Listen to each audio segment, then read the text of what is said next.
$5,000. Cash payment to anyone who can prove that what lying son of a devil Farrakhan is preaching is consistent with the lessons, supreme wisdom, of Master Fard Muhammad Elijah Muhammad's representation of his teacher Master Fard's teachings.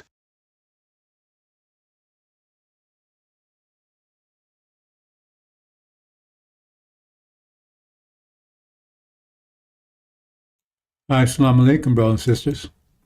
Sulaiman Rahim here, Messenger of the Covenant, Breaker of Seven Seals.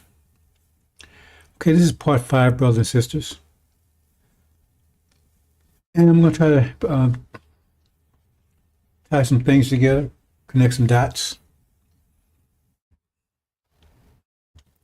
Talk about several things this week.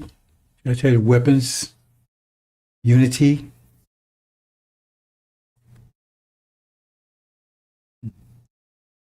many things. I'll try to see if I can sew them together for you today. But again, this says enough right here. Because how come they don't step up? If they're saying what they're saying every week is true, they should easily get this $5,000, enrich themselves easily, and expose me as being a liar if I don't pay up, or if I refuse to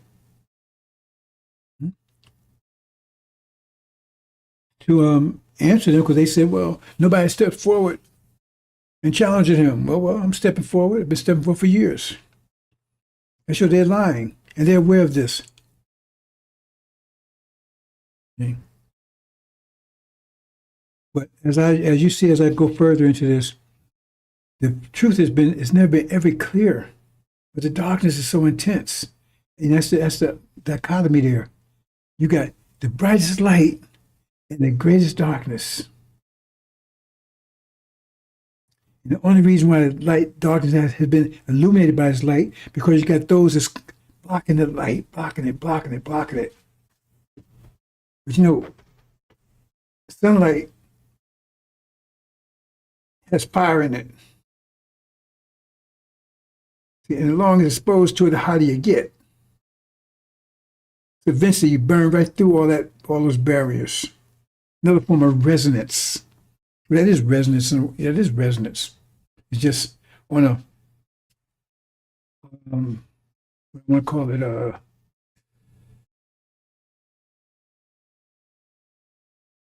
a different plane, right? Because this red, because you constantly keep on, that light just keeps shining constantly. So it's resonance. I'm gonna say electronic, but right. It's the same as just keep that fire on it. Because remember, they got to stand there and hold that fire back. They can't take a break. They got to stand there. That fire's burn them, and pretty soon it's going to burn them up. That's not an analogy, brother and sister. That's exactly what's happening. Because it's like the brightest light ever. We're in unprecedented times. People don't understand that. We're in unprecedented times. Some things will be well, I would say things you expect things to be more things to be unprecedented. Unprecedented darkness. We've never been this much darkness before. Look the situation we're in. Look how we got here. How long have we been in it? We've never been in this type of darkness before. Well, we've been actually down and out. I mean, totally. Nation destroyed, our women ravished, our children mistreated. We hung and raped. Yeah, they raped us too. You freaks. So the light has to be, so if it is dark, you have to have intense light. Okay? You got to have intense opponents, intense enemies, intense infiltrators.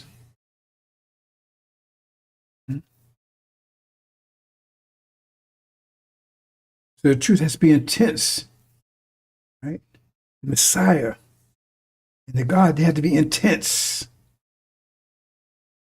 They have to fight the enemies who are intense. They will be intense, brothers and sisters. Intense battle.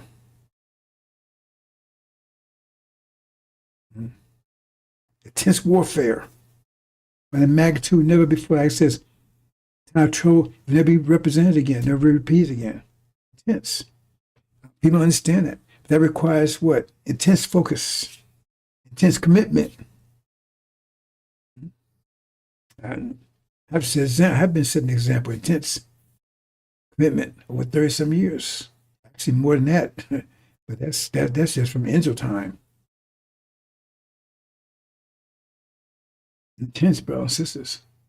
Anything less than that is destruction. Anything less than that is destruction. If you ain't getting 100%, you will be lost. Intense. Maximum. 100%. I said they're 100% wicked, you're 100% righteous. Let's say they're 100% wicked. It means no limits. 100% wicked, you can't be more wicked than that. That means they won't pull it. There's no reservations there. And so when they unleashed, right?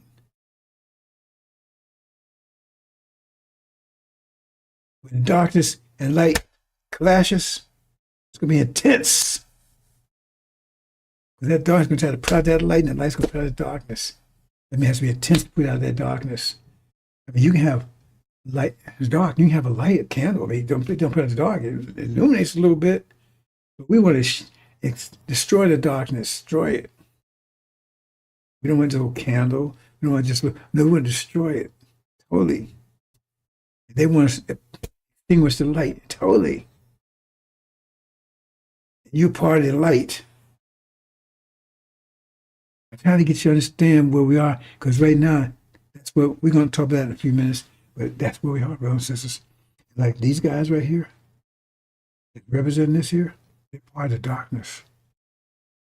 They're part of that, holding it out. And the fire is getting hotter and hotter. The more you hold it, hotter it gets. Oh, I can't take it. They're getting that stage right now. They're desperate. They send all kinds of stuff. That's how you know, because you get desperate and you get hot. Then you're not logical anymore. What you want to do is you want to stop that heat.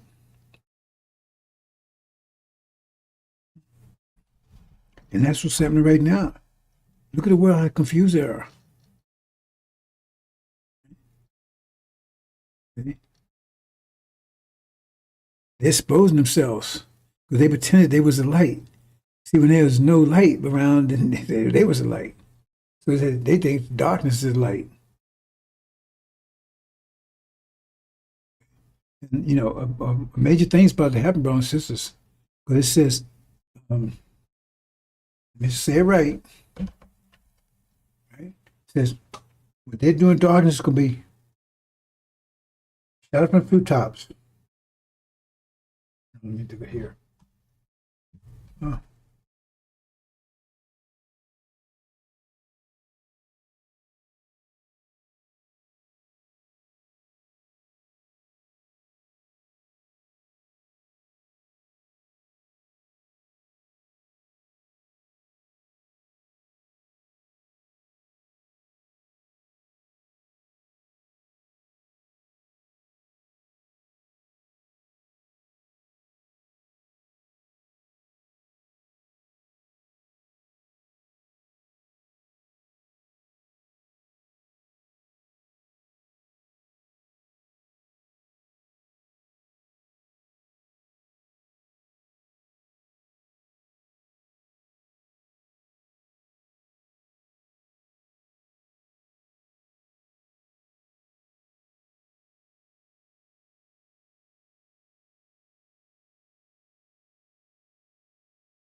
One second, brother and sister here.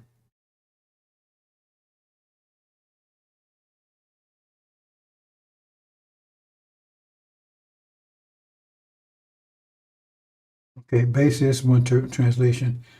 What you said in the dark will be heard in the light, and what you have whispered in inner rooms will be shouted from the rooftops.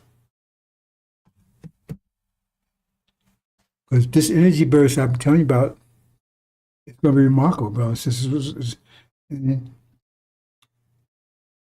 to be so much pressure on them, they just want to survive. They're going to be frantic. See? It's going to cause, it's not cause them to unify, it's cause them to collide. See? I try to get you to understand pressure. I'm not going to try to explain to you, brothers and sisters. But pressure increasing, right? And for them, since they're lower structure, that means they're moving faster. Mass time acceleration equals force. Right? So moving around faster and faster, there'll be more collisions. Right? And each one is going to try to save themselves. See, that's not unity. Everybody's fighting each other. The Europeans are going to be fighting each other. You see right now, you see evidence of it, some of it, but if you look from the first a certain perspective, I'm getting too much deep just, brothers and sisters. The analogy of the desert. It rains, like say, rains every 6 months, right, or every year, once a year. And if you got a lot of animals and things, right, they absorb all of it. So if they absorb it in 9 months or 10 months, that means they got 2 months of drought. That's hectic. I mean, everything will go bad. They starving, they thirsty and dying of thirst and carrying on, right? And then suddenly rain comes and anybody still alive starts being revived. And I'll explain to you what I'm going to talk about a little more as we get into it. The 50-year rains we get. Rains of energy. Man does not live by breath alone, but every word that comes out of the mouth of God. That's what he's talking about. It's not, right? It's universe is contracting. And so we pretty much used up all the energy from the last 50 years. And we're at the 50-year mark now. Right? So therefore, remember, when the energy is low, who has the advantage? They do. What's the purpose? At this point, to get rid of us. You get it, brothers and sisters? So they closing in. As just prior to the rain coming in, right? Because they're stepping up, they're getting angry, they're starting to show their face, right? They're honoring people that openly want your destruction. I'm gonna show you that in a minute. They always come out, man, we got to get the control, man. We got to control those folks. That's what they're saying. Okay? They're going to try to push you back, get you back under control they had before. You understand, brothers and sisters? That's what you expect to happen. And that's exactly what you see going on right now. Because when the energy is low, they get the advantage again. So start going backwards. Because you rose up from last energy, right? And you just moved, and then all of a sudden you ran out. No, now they get the advantage, start pushing you back. That's what you're witnessing right now here in America. And they pushing back. He pushed back all the world. See? That's why Elijah Muhammad said, the light shines bright before it goes out. Somebody trying to exert itself, because they had an advantage, right? When energy goes low. So we run out of energy, so like I said, the animals, you got a drought period, but that rain comes, man, all of a sudden, shh. Before the rain comes, you got the buzzards coming in. They eating the dead and looking and watching the ones that's walking slow, they're about to die. Eating the dead and looking around for the ones that's about to die. That's where we are right now, brothers and sisters. That's why you didn't understand how things work. Because I said, man, look at the little things going in my life at this time, man. I said, I understand what it is. I ain't happy about it. But if I didn't understand it, I'd be saying, oh, man, well, I didn't understand. I said, oh, man, we in trouble. We failing. We about to be destroyed. That's why people have to understand how things going. Because I know things not going well for black. You see, look how they close in on you. They're closing on your cities, black cities. They're sending these detention things where they don't need them anymore. These big detention centers, they're building a second one in Florida. They built a big one in Texas. They don't need them anymore. They're building for you. And he's coming out and they're honoring a guy that's open racist. Open. Right? And if you say anything about it, they shut you down. They give them a state funeral, they put a flag. I mean, it's open. See what I'm saying? They're feeling their strength because now, right, energy levels are lower, but they get the advantage. And that's what you're seeing. They're closing in on you.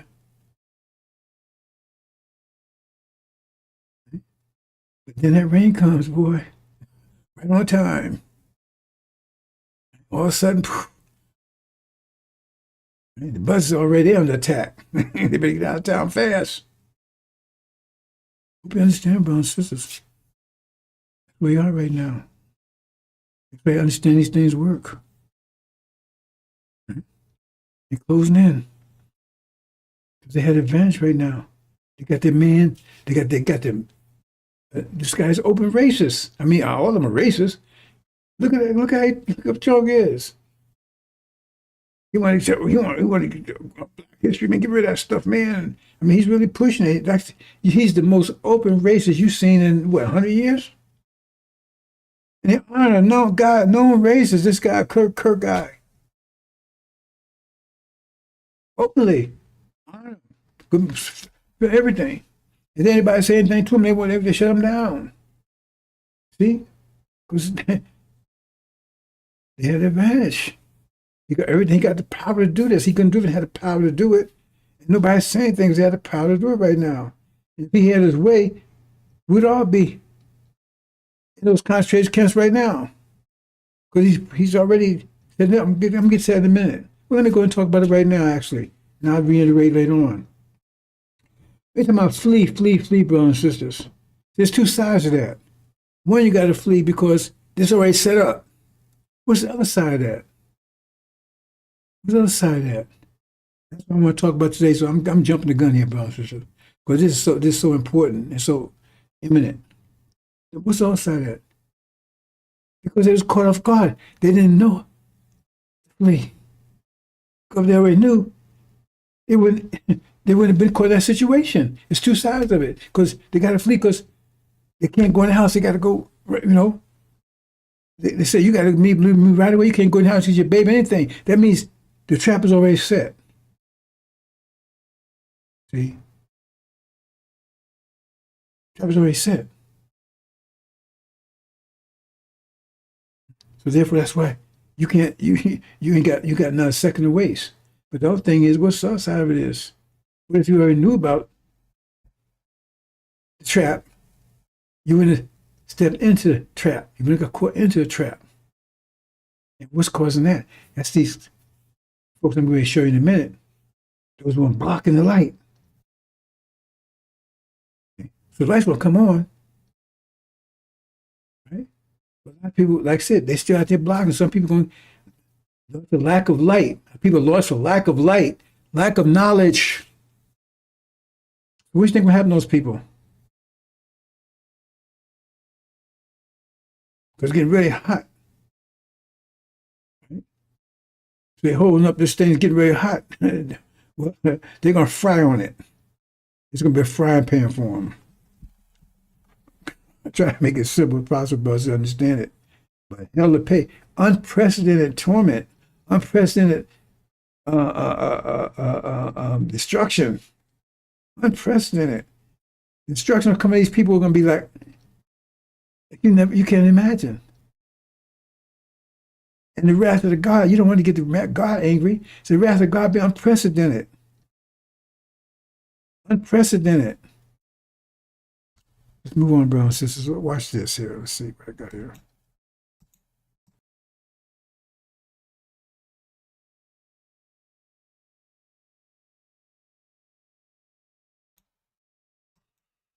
Here's Mr. Farrakhan.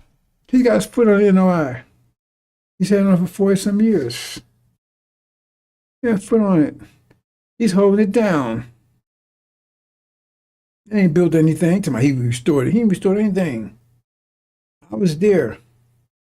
Show me what you got, Farrakhan. Show me all the farmlands. Show me the plains. Show me the printing press. Show me the building complexes. You don't have any of that. Show me the restaurants and supermarkets. Show me. You can't show a goddamn thing because you ain't produce a fucking thing.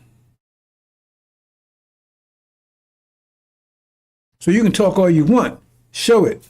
Because when Elijah Muhammad was president, every time they opened a meeting up, they might open a prayer, but right after that, this we did this week, we got this. You ever hear him do that? Never. Because they don't produce nothing. Oh, I revived Nation of Islam. Really? When I was in Tampa, I went to that study group over there, right? I wasn't with Farrakhan, I'm over there. This is Tampa, a major city. Not a temple there anywhere. It was a little trailer place like they had, where they told them they could use for a night. It was like a school, a kindergarten school or something, daycare school or something. And they had little chairs. And believe me, if you weigh more than 100 pounds, you couldn't get no chairs. And even if you're 100 pounds, they probably just saw the chair up to get you out of it. And then they ain't have no, you're sitting around in a circle. And so they have nobody teaching anything. And they give you a paper he wrote some bullshit. He psychology, he wrote philosophy, and then everybody's got to read it. It pass around. You read the search first sentence, and upper verse second sentence, indoctrination. What's going over there? Tell me the line, Farrakhan. And they have I was up in Tallahassee. They have a temple up there either. They have one in Tampa. They have Tallahassee. Those are major cities. They tell me they have one in Miami. I'm not sure about that, but they tell me there's one there. That's the only one in the whole state of Florida. Entire state of Florida.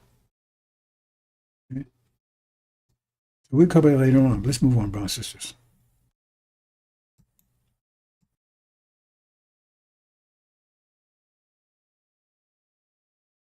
Do you then believe in a part of the book and disbelieve in the other? What then is the reward of such among you as do this but disgrace in the life of this world, and on the day of resurrection they shall be sent back to the most grievous chastisement. And Allah is not heedless of what you do. 86 These are they who buy the life of this world for the hereafter, so their chastisement shall not be lightened, nor shall they be helped.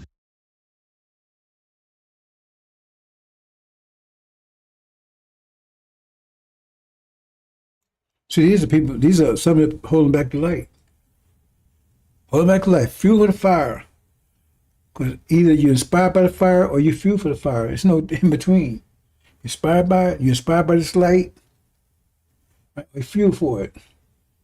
And by the way, I'll mention something. Someone asked me, excuse me, because my voice is failing.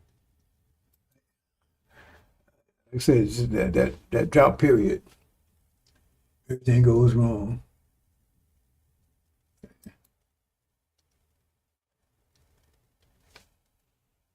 Someone says, well, Elijah Muhammad had a son on his. Well, that's Elijah Muhammad. I don't represent Elijah Muhammad. I represent the angel. That's what I represent.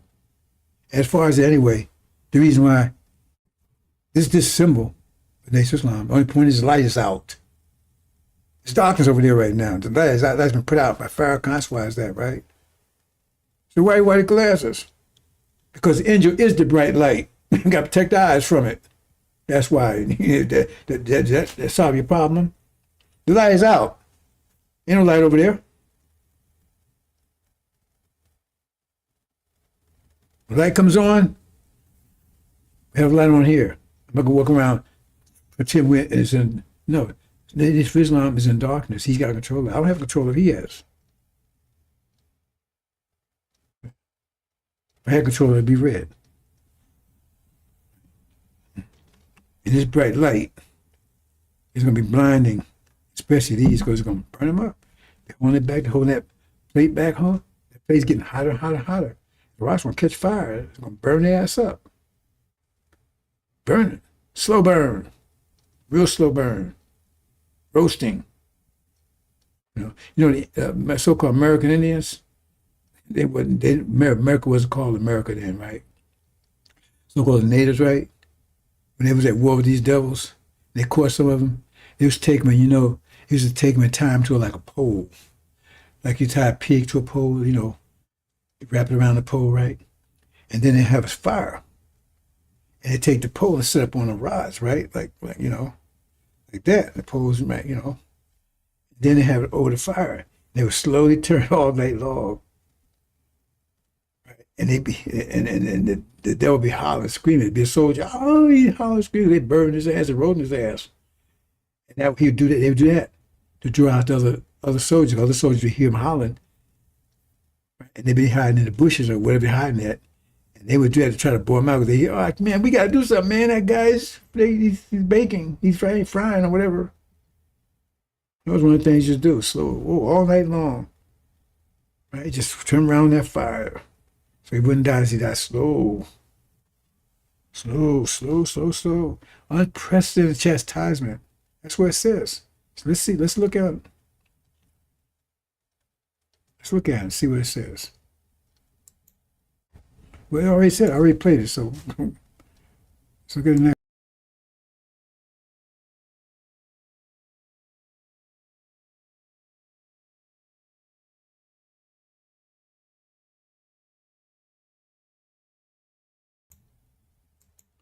Allah's best knower said you got to believe in this book. It says right down here, you got to believe in this book, the Quran, and the book that was revealed before it, the Bible.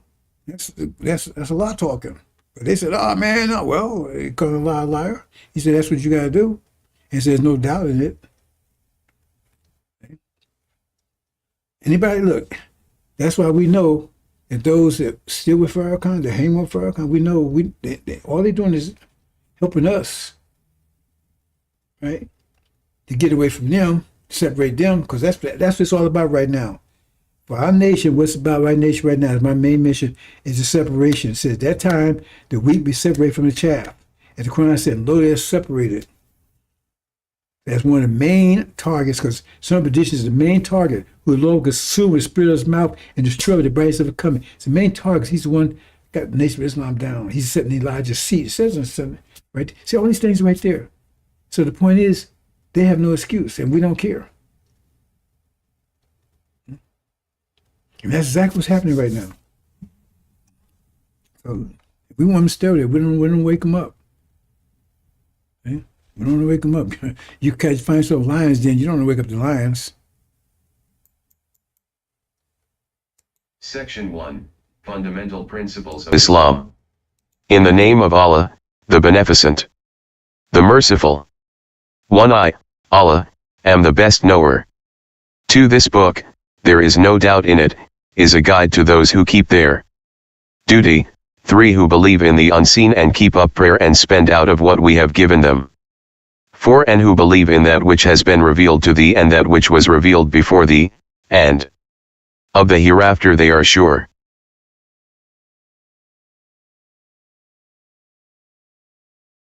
174. Those who conceal aught of the book that Allah has revealed and take for it a small price, they eat nothing but fire into their bellies, and Allah will not speak to them on the day of resurrection, nor will he purify them, and for them is a painful chastisement. 175. Those are they who by error for guidance and chastisement for forgiveness, how bold they are to challenge the fire. 176. That is because Allah has revealed the book with truth. And surely those who disagree about the book go far in opposition. How bold they are to challenge the fire. How bold they are to challenge the fire. Okay? And those clowns I just showed you, and many more, it's openly, they conceal the message of the covenant. Never talk about them. It's right there in Malachi. They say Elijah, but right next verse, the message of the covenant. Never talk about them. Never. And then if you talk about that, then you say, well, what about the covenant? What's this covenant? Then you go to Abraham, the covenant, and tells you, right? Okay, you got the message of the covenant to talk about, right? Okay, they mention that. Okay, then go, what's the covenant that you're the messenger of? What's the covenant that you're the messenger of? So that's why I don't want to mention the messenger of the covenant, because if you go look at what's the covenant is he the messenger of, it's right there in Abraham. And it says Abraham is covenant, which is assured, his word is not promise, is a word. His word. Word is bond. Bond is life. I give my life when word will fail. We know what promise is in this society. Promise don't mean shit. We Well, you got to cross your fingers. I promise all that, you know. And it says the promise is, not the promise, but the covenant is that after that 40 years, 1619, 2019, that's 20 years, we'll be returned home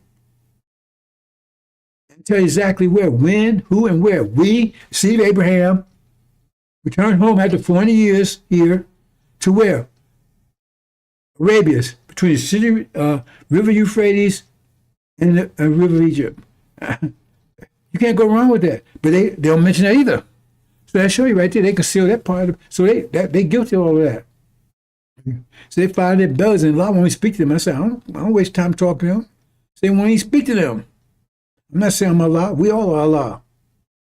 Right? I'm the messenger of the covenant. See? Master Muhammad is your God. This period. And you are, brothers and sisters. It's clear. See? So the people that don't want to hear this fire, we don't want to hear it. Get off.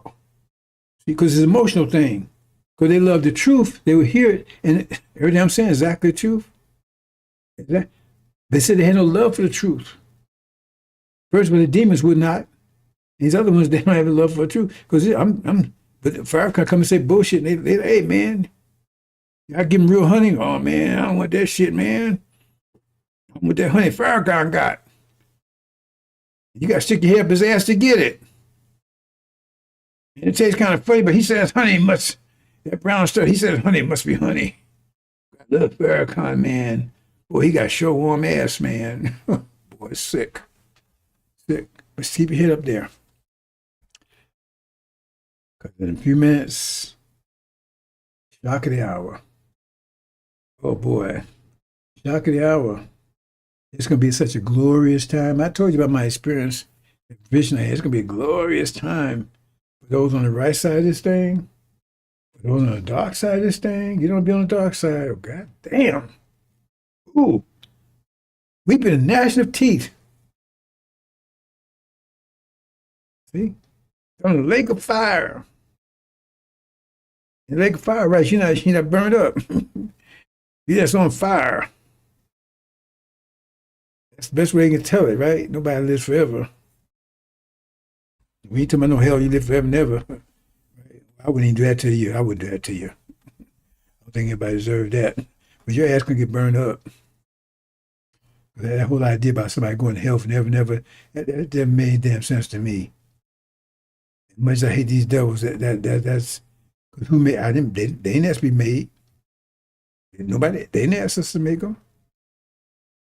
They did some wrong. Yeah, they did wrong. But we knew it was going to do wrong when they did it. We could have stopped it.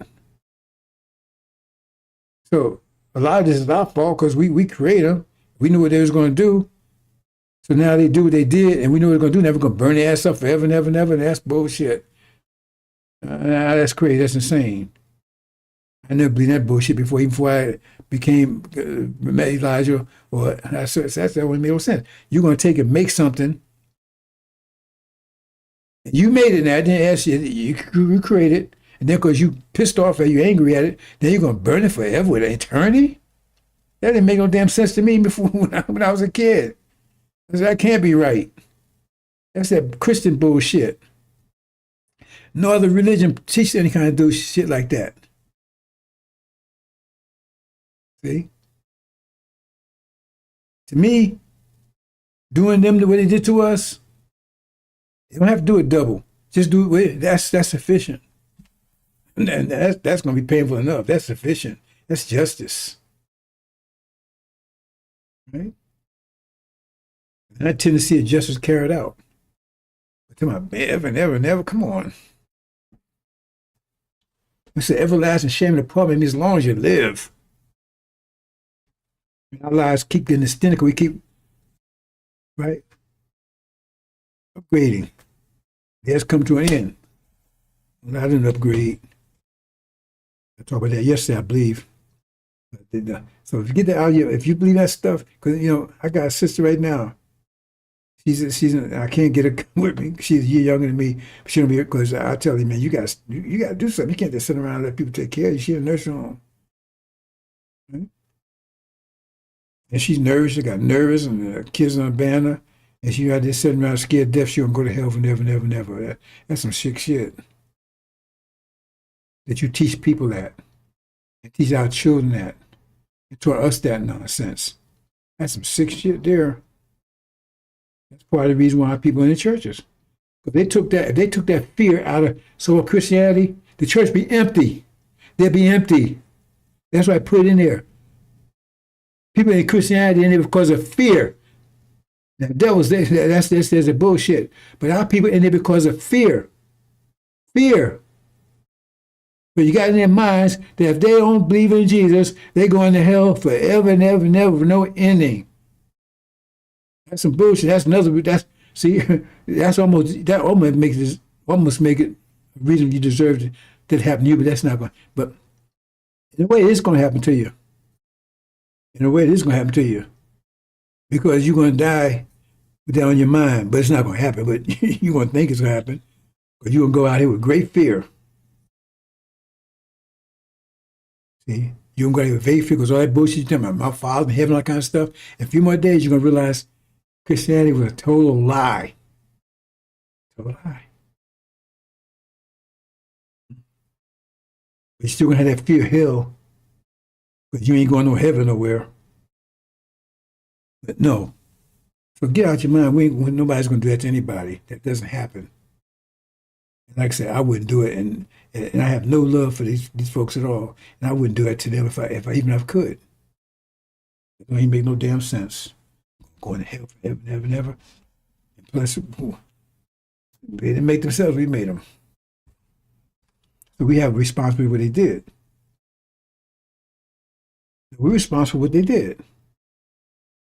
Understand that. We're responsible for what they did. But we told them, don't cross this line.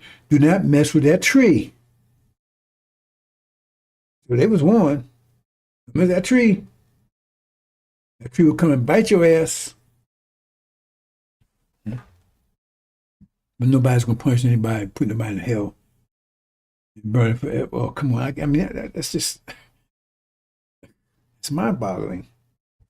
You know? And you call yourself just? Or just say, well, I didn't make me. I didn't know. And all these lies, people tell me these lies. I didn't know what to do. And you didn't come and talk to me, tell me directly. And these people tell us stuff, and I made all these moves, and I act according to my nature. Now you're going to burn my ass up, never, never, never. And you go. Let's move on, brothers and sisters. I didn't mean to go there.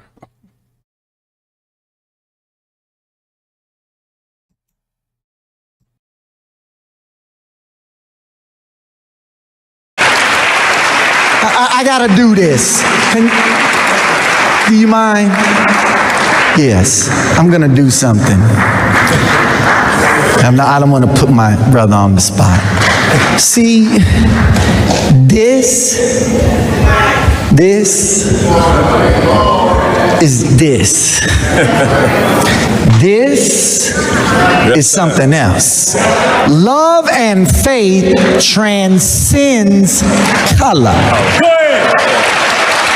And the reason why we embrace Father Flagler as a brother is because we find him on the battlefield of justice, being a true disciple of Jesus. And the last thing I'll say is you'll never call us racist. Yes, sir. Yes, sir. Because this day that we honor, yes, sir, Master Fard Muhammad, if you see an image of him, put his image up. Yes, sir. That's the man whose father was a black man and his mother a Caucasian. And how many of us have a parent that's a Caucasian or grandparent? It's not about color. It's about our submission to the will of God. And in that we find common ground and unity. Yes, sir. So I'm only one shade lighter than you, so.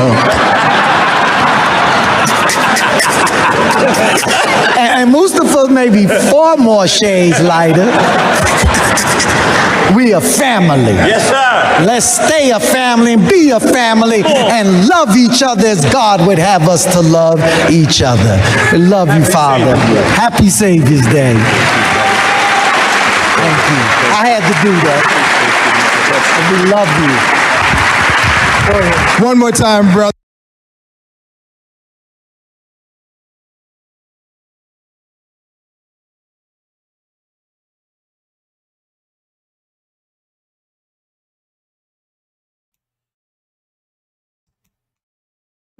Trying to do something with my voice, brothers and sisters.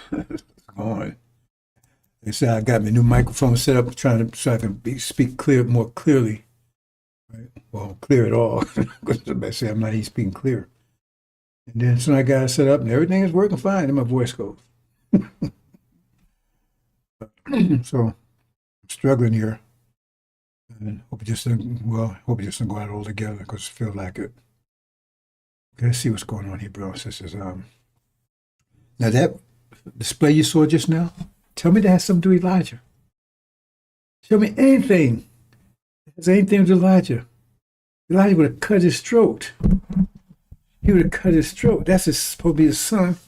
He would have cut his throat himself if he saw that display of bullshit. Brother, color doesn't mean anything, but that's not the way they're using it. We're not about skin color. We're about your nature.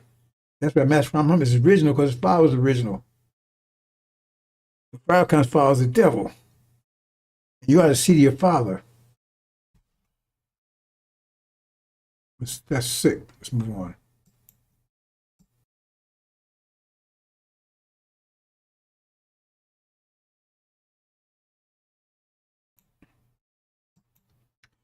Okay, we're talking about the false Messiah, right? Now, just a little thing. I'm not going into detail, but I talked about it in the last couple of days, right? There's no person called Jesus Christ in the scriptures anywhere. It ain't there. Not Jesus nor Christ. It's not there. Go and look in the manuscripts. I ain't talking about look at your Bible, your translation. Go in the manuscripts. If you can show me the manuscripts, I'll give you $1,000 right off the bat. Go in the manuscripts, the original manuscripts, Aramaic, Hebrew, or even Arabic, and show me you see the name of Jesus and Christ. It's not there anywhere. They made it up. Right? Because they had the scriptures, they had the sealed Bible, and it's enough in there, and they knew, remember, they tried to add more out names, so they knew all about us, and they had 400 years to study us. They knew how the end would come. They know the sealed, they know particulars, because the Bible was sealed, but just on the surface. And so therefore they prepare for this day. It tells you the dragon stood by to watch the child before he was born. So that means they prepare for it. Because the name that's there is Joshua, or Yahshua. That's the name that's there. So he's the Messiah. That's the name. Jesus, their name. Why they change it? I already explained how they change it. I already got her presentation, I think yesterday, look at it. Why they change it? Because if they left it like that, because in fact, even if you go to the so-called Bible that you have, you're not finding the name Jesus Christ in the Old Testament. You won't find there. Why is that? I mean, he's the Son of God. He built everything according to the Bible. He's not there either. That's the translation. The Bible you have in your hand. Go and look and see if you find Jesus Christ in the Old Testament anywhere. Nothing. You don't find your name Christ or Jesus. Read the head do that. See? Because Joshua is the Messiah, and then you look and say, well, who is Joshua? What would he do? And then everything light will come on. Because Joshua was somebody that would be a follower of Moses. And Moses would be someone that met God, right? In captivity in Egypt, while people was in captivity. He meant while people was in captivity. God came to him while his people was in captivity, and he had to go to Moses. He had to fight Pharaoh, tell him, let people go, let people go, let people go. And he went this one about 40-some years. And then he left. He was taken away. And then this Aaron takes over, and he just destroys everything, tries to turn you back to Egypt. He had worse than golden calf. He did all kinds of trouble. He went about 40 years. All the time Joshua, right, he was a follower of Moses. He was with Moses. And so after the 40 years of this Aaron, Joshua takes charge. So look, Elijah had it, then Aaron had it, then Joshua gets it. Remember, Joshua was with Elijah, with Moses. He's the one that takes you to the promised land. He takes you to the promised land. He brings down Egypt. He takes his people out of Egypt to the promised land. Look at that story. That story sound familiar? Exactly. It's a story of us. That's why they can't tell you, because you look and see who Joshua is. That shows who they are and show who we are. Another side of that is that, oh, who's this Aaron guy? Who's the Aaron guy that messed everything up, turn everything around? Had people turning people away from Moses' way? That's what it said. God told him, said, man, hey, you got to go back. Man, he teaching some other kind of teaching. He's going away from what I taught. In fact, he's abandoned everything I would taught you and everything else. That's what it says. It's clear. So when you look at the whole thing, the puzzle fits. Boom, boom, boom. And then you come to Aaron. Oh, all right. You get shit in your face. What's that? You get confused. When you get to Aaron, up there is perfect. And then next. But when you get to Aaron, see, there's something wrong with this picture. Picture's perfect. Picture's perfect. Or you just follow that picture right there is perfect. It says everything exactly has happened. See? So who's the Aaron guy? And it says the people that was over in his camp, they wasn't with him. They was just there. So it was something, because they were seeking the message of the covenant, like it says, but there was somebody blocking it. People was blocking it. That's a clear story. And they tell you that didn't happen to so-called Jews. They say it didn't happen to them. They admit it never happened to them. And that's exactly the history here. Exactly. Except for the Aaron part. The part you got trouble with. See? You're good all the way up to Elijah. But then when you get to Aaron, oh, you got a problem with that one. Poison, you got a problem with that one. Good try. Well, that's why he came one while it wasn't no 40 years plus. That's a whole different story altogether. You got a problem with that one. You see? That's why it says after 40 years, most people died in the desert. If you read that story carefully, right? That's one of the reasons to get rid of them. Those whose minds was told they was stuck with Egypt, so the 40 years in the wilderness went around to get rid of them. And who's gonna get rid of them? Because they're gonna follow him right to their destruction. It's perfect picture, brothers and sisters. So when you talk to them,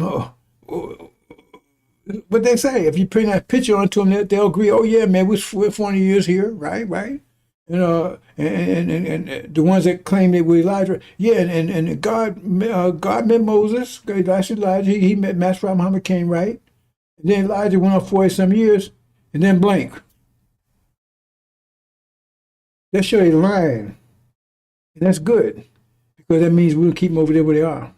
Because that shows right there. Because right there, they can't explain that one. They can't explain that one. They show they're conscious of their lies, they're conscious. That's good. I don't care. We you know, because that truth is so clear, you could not err. That's why Muhammad said the truth to me so clear you couldn't err. Exodus is a perfect map. Oh, you just follow that map, you can't go wrong. For some years, he ain't produced a damn thing. But there's something wrong with that. Oh, but you got to believe in the Bible and the Quran. See, they got a little problem with that little piece right there. Even so, in Malachi says, message of the covenant, who delight in, he will come. What's got a little piece right there? That little piece right there, it's right there. Come on, brother and sister, false Messiah. Let's see what we got here.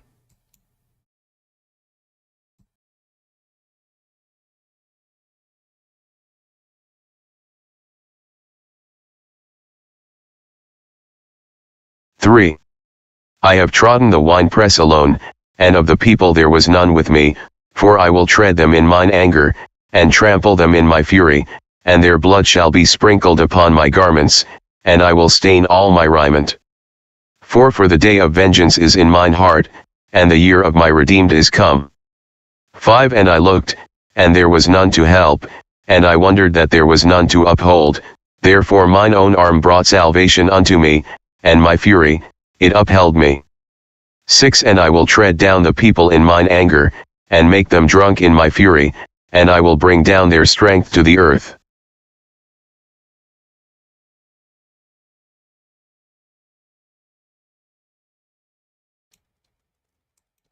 See, now this is the Messiah talking. They keep talking about the will for the last 3 weeks, the will of Allah, will of Allah. Well, that's talk. He's got the will. That's he's in sync with Allah's will. And that's what Allah's will is. That's what you were saying. You said, well, that's Allah talking. Okay, well, either way, it's still Allah's will, ain't it? Right? I would tread them down with my anger, tread them down in my fury. Their blood should be all over me. Right? And vengeance in my heart. My redeemed has come. That means the 400 years is over. Because now it's time for your redemption. Our people. So that's the time right now. That's the spirit of the Messiah. If he says Allah, well, he's a secret with Allah. Or if he says Allah, it's still the same spirit, right? That's the spirit that you should see in the message of the covenant of the Messiah. That spirit you have. You understand? Okay.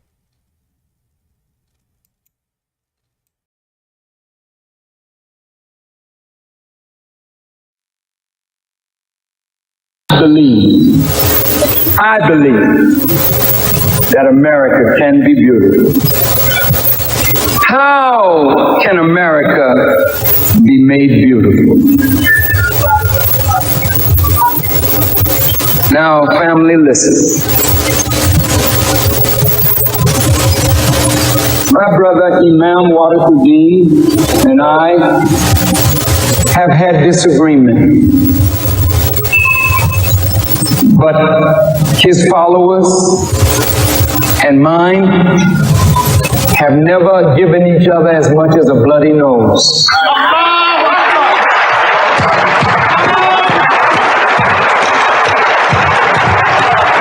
Because in spite of our differences, there's a deep love in us.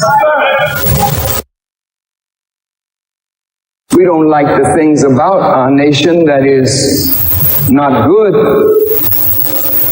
but I don't want to live anywhere else. I want America to be made right. I don't want to see America go the way of Rome and Babylon and Sodom and Gomorrah. But why won't she go that way? If the men of religion and the women of religion keep silent. 6. I will send him against an hypocritical nation, and against the people of my wrath will I give him a charge, to take the spoil, and to take the prey, and to tread them down like the mire of the streets. 7. Howbeit he meaneth not so, neither doth his heart think so, but it is in his heart to destroy and cut off nations not a few. 8. For he saith, are not my princes altogether kings?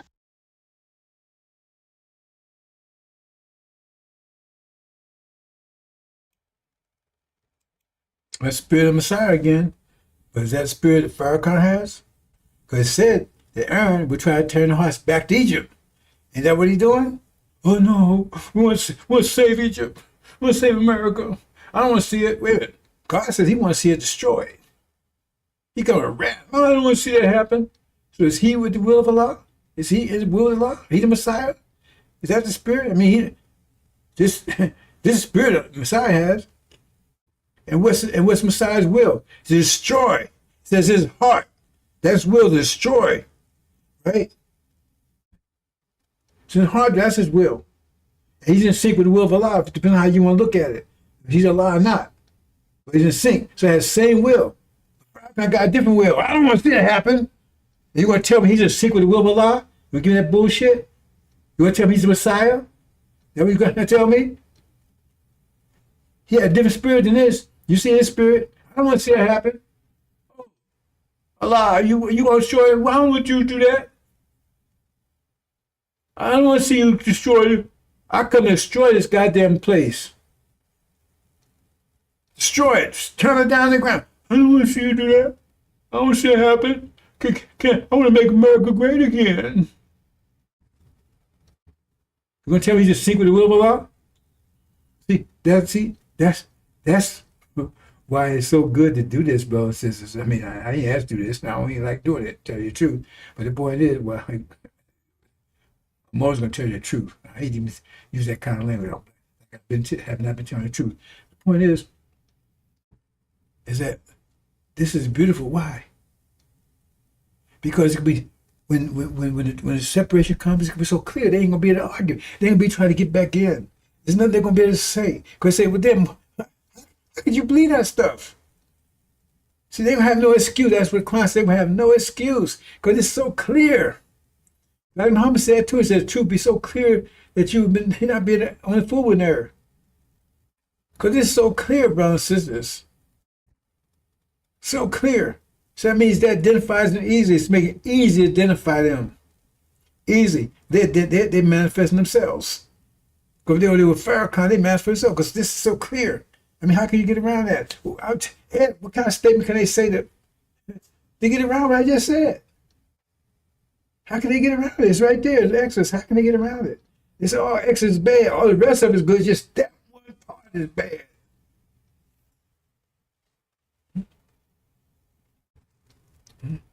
And this is David. See, David represents Master Muhammad. But you understand that, right?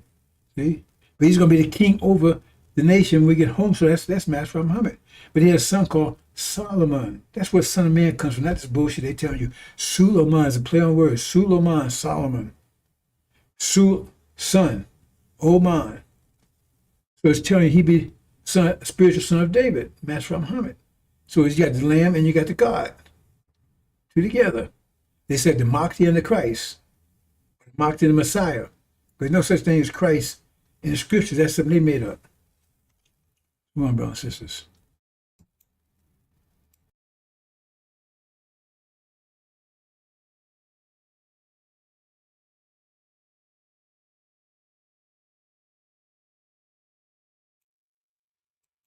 Here it is. The message of the covenant. Remember the bleeding part book, this, and the other, conceal? They conceal that part right there. I was sent a message, that's Elijah, right? And it says, and the Lord you seek shall suddenly come to Elijah's temple. Come to his temple. Even the message of the covenant. What covenant? Whom you delight in. But they say, Elijah last. That's not what they said there. Okay, how you read it? They say, well, I would send my messenger. Well, then if that's a God talking, then Elijah would be his messenger, wouldn't it? What would you say? If that's Elijah's talking, then who's the messenger he's sending? Farrakhan? But whoever that messenger is, the messenger come will suddenly come to his temple. Can't go wrong with that one. But they never mention it ever. Messenger comes for us don't exist. Then you got to say, what's the covenant? What's this covenant he's the messenger of? And that again, if you look at that can't be Farrakhan, because if you look at the covenant, he sees that it doesn't exist. He called God lies, so we ain't going nowhere. No matter how you cut it, bro, this is very simple stuff.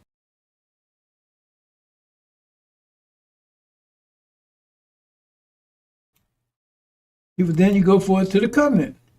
Measure covenant. So what's the covenant? Here's the covenant here. In the same day, the Lord made a covenant with Abram, saying, until that seed tells you who, I've given this land, right? It gives you time and from the river Egypt unto the great river Euphrates. Look on the map, any map, and you're going to see that's Arabia. But they talk this part up here. How can they mention this part here? That means they leave part of the book, this and the other. They hide this part because he says he's calling God a liar right here. God said this is his covenant. This is word. He said the same day the Lord made a covenant. He's give his word. Word is bond. Right? And he says this will happen. right? But Farrakhan say, no, that ain't gonna happen. That's bullshit. So he calling God a liar. He said that ain't gonna happen. We ain't going nowhere. This stuff is very simple, brothers and sisters. So that's what I'm saying. When time comes, they will have no answer. Somebody's gonna listen to them. Because say, what about that? Oh, well, I didn't. Well, that's your problem. You don't care about your soul. The soul is not some extra part of you. Your soul is just another way of staying body in the Bible. Oh boy.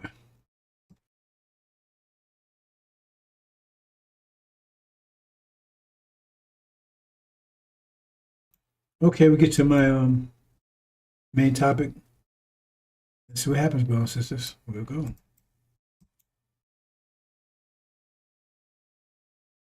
Okay, well, I'm going to talk about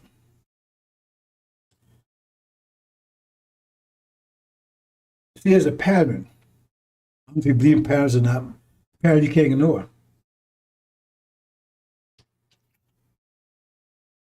Now, in short, the universe expands and contracts. To expand, that means energy that's in the center has to move out. That means less energy for us because we have to get energy. We get energy from the earth. Right? Food, all that's got energy in it. Energy, we can't do anything.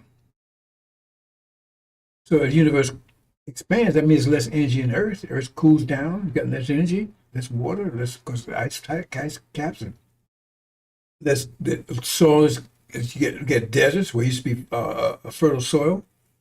And the soil it's not desert, it's not that rich. So it gets, and so people have less. And less to get after a while, have enough energy to do things. And start cutting back. While they have enough energy to maintain themselves or their family or whatever. Right? Because they, if you're a Lamborghini, you need a lot of energy. If you Volkswagen Beetle, you don't need that much energy. So when the situation gets dire, Volkswagen Beetle can still move around when the Lamborghini is set up in the garage. You can have a small expensive car, but you can't do anything with it. That's the science behind Yaku. They're less complex, actually beasts, so they didn't require as much energy. So they could rule while we was incapacitated. Pardon me, Russ, I'm trying to preserve my voice as best I can. That's a long short. Anyway, the universe was expanding, so it got the maximum expansion around the 1860s. So then it started contracting. We was in that worst state. We the center. We God make our own creating planet, God and universe. We was at the center, so we had less energy. So now we was at a worst end. 1860 was at we're total. I mean, we had no language. I mean, we was totally. They told us totally messed up during that time. It was totally under control. And then we got the first energy burst that broke our chains. Now, that was accompanied with music, with blues. Just go check these. Don't listen to anything I say, brothers and sisters. Just don't accept it. I don't mean don't listen to anything I say. Don't accept it. Go and check it. Make sure it's right. Because everything I say, we can prove it easily. We'll find out when blues came about. It came about there because we had the blues. We had the blues. That was our nature. Now that's the impact of nature at the time. We had the blues. It was affecting the atmosphere. And remember, music is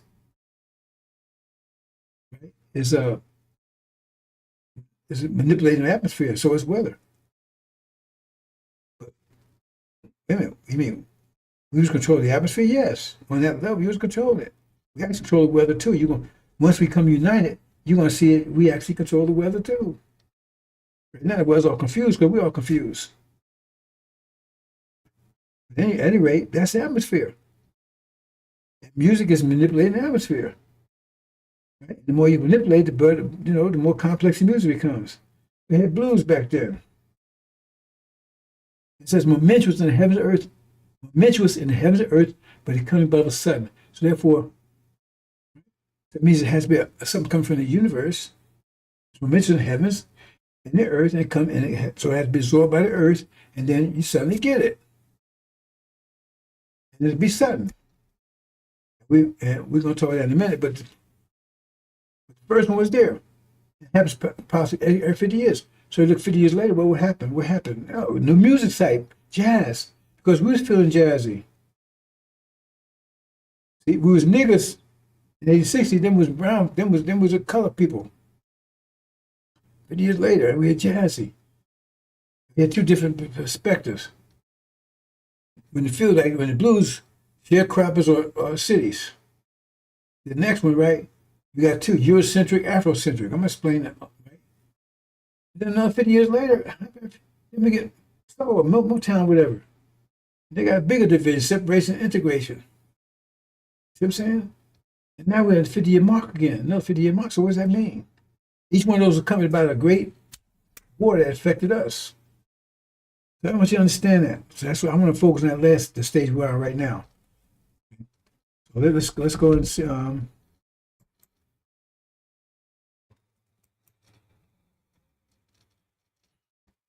Music. That's manipulation of the atmosphere. And only music. It's Google it. I said, what's the most popular music on the planet right now? Hip hop. All over.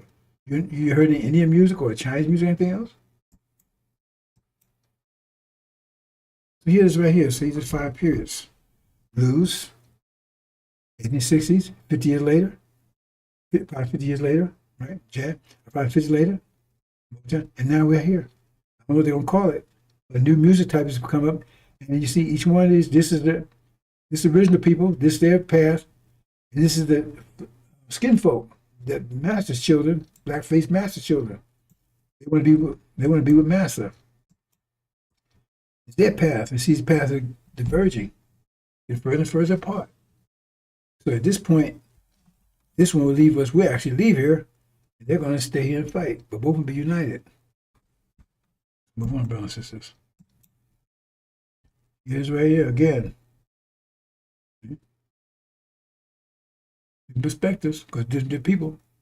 But here's the mutant. Coincidence, that pattern. So that means there's new music coming about. That reflect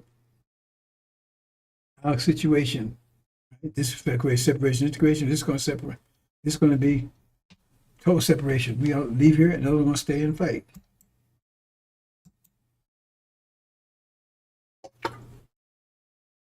That was the 1860s, 1870s. Industrial age. Ain't needs in the fields anymore. And there's the blues. We had the blues. We know what to do. Keep this in mind. This pattern you can easily check out. You wasn't aware of this pattern before I told you. The Civil War coming. That was a war about us. Wasn't about to free us. I just keep telling you, the war was not about free. That came on later when you need more help. So they said, we freeze up, promise these niggas we'll free them. Well, they could join the military, and they did. And that's turned the tide. And there are two choices: sharecroppers or sharecropper state masters. They had to see they wanted to get the hell away from the masters as much as they could. In 1910, 1920s, probably 50 years later, new age, electronic age, and jazz. New music form come out. It reflects our emotions again. So we actually control the atmosphere, brothers and sisters, because that's what music is. Music is atmosphere. You hear it, atmosphere. You have manipulated that atmosphere in different forms and more complex. Jazz, then what?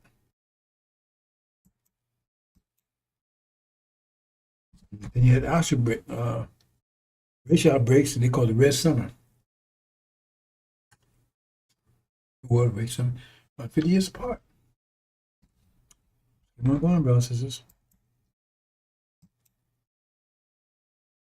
Okay.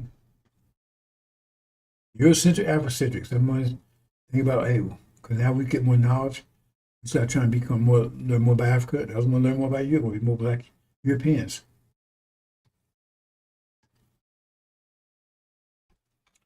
During this time, this when Elijah's around, Master Robin was around, Drew Ali, Mark Garvey. And then about 50 years later again, 1960, 1997, computer age. Right? What type of music type? You can't You can't deny this, brother. Says I'm just showing you a pattern. As you can easily check, see this pattern hold. So what's going on here? And the music, we affect the music. We got effective music all over the planet. We got the most effective music all over the planet. I don't know any Chinese music. I don't know any Indian music. All I know is this, and the whole world's rocking to it. So we're affecting the atmosphere. No one else can.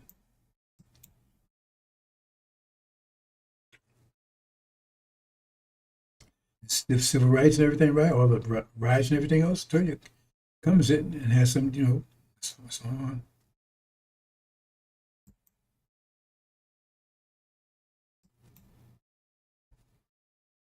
The integrated separation has two philosophies or two perspectives, right?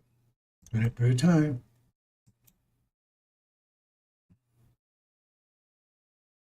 And now we're about 50 years later again. What's happened here?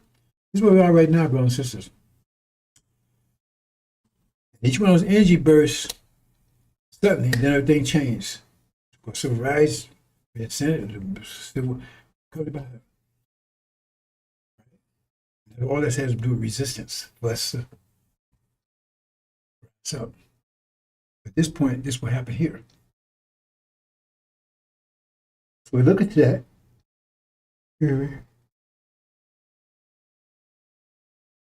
That's what I want to talk about. Where we are right now, we can expect. Because from my understanding, the energy waves already hit the earth. The earth is absorbing it.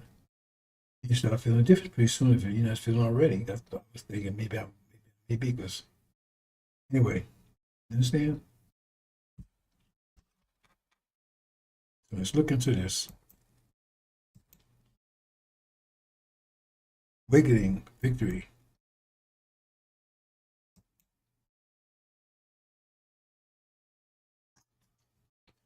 Don't need it when they got robots do everything, even make babies. They can't actually make babies, it's a test tube baby. You get a sperm from a man and an egg from a woman. And you use right chemicals like a test tube baby, and then they're showing that, but they don't need that for anything anymore. All those other things were not about freeing you, it was about exploiting you. But now they don't need you, they got robots, they don't need you here at all. It's danger, because what they're going to do with you? Look at rid here. He says that's the plan.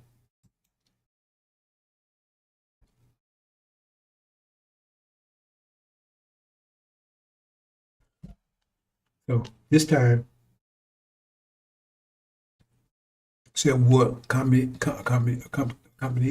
every situation with this one. It'd be a great war here in America. The demons, that's Samson.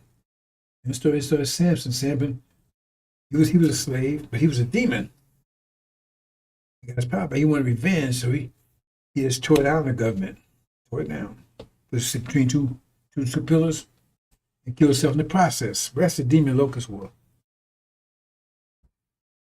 Because demons, they suffered not as much as we did, but they suffered because they was black. And some was in the fields where they was house niggas, but anyway, they still suffered. Because they was devils, but they was black-faced devils. Not as much as us. We did.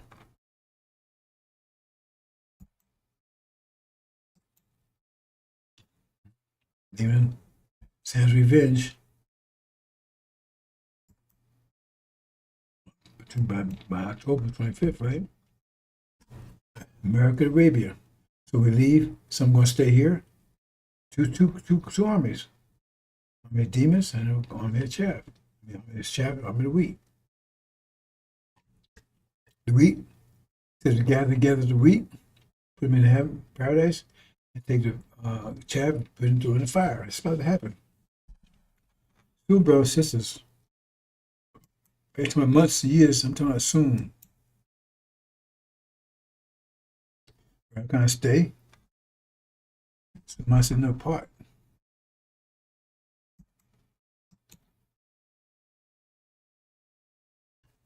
Okay.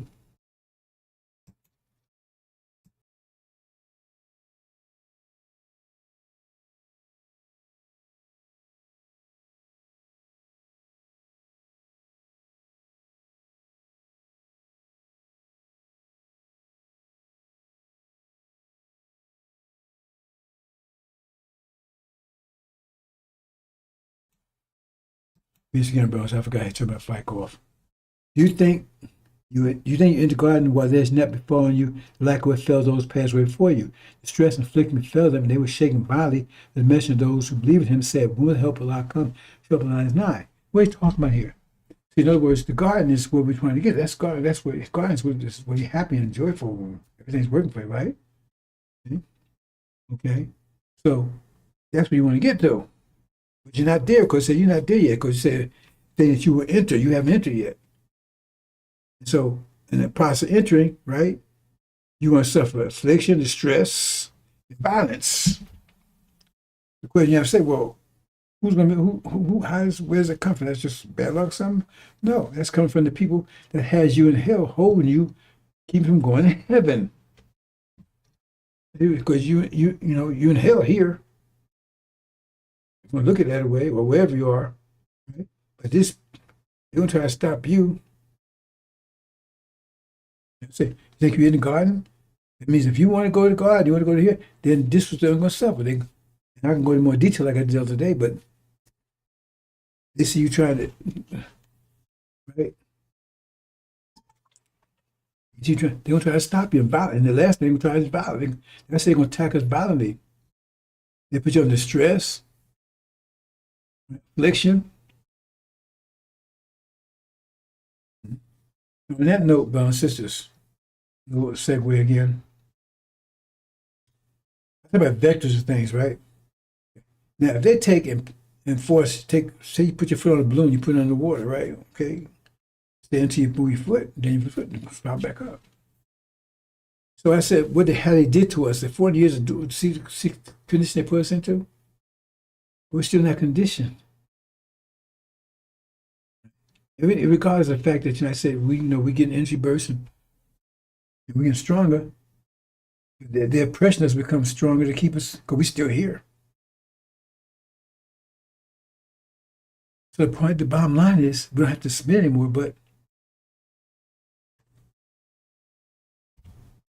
we're still in this bad condition. We still names, our religion, anything. That means the foot is still on the balloon. It's still on the balloon. That means they're still doing it. It's just they're doing it a different way. You can't see it.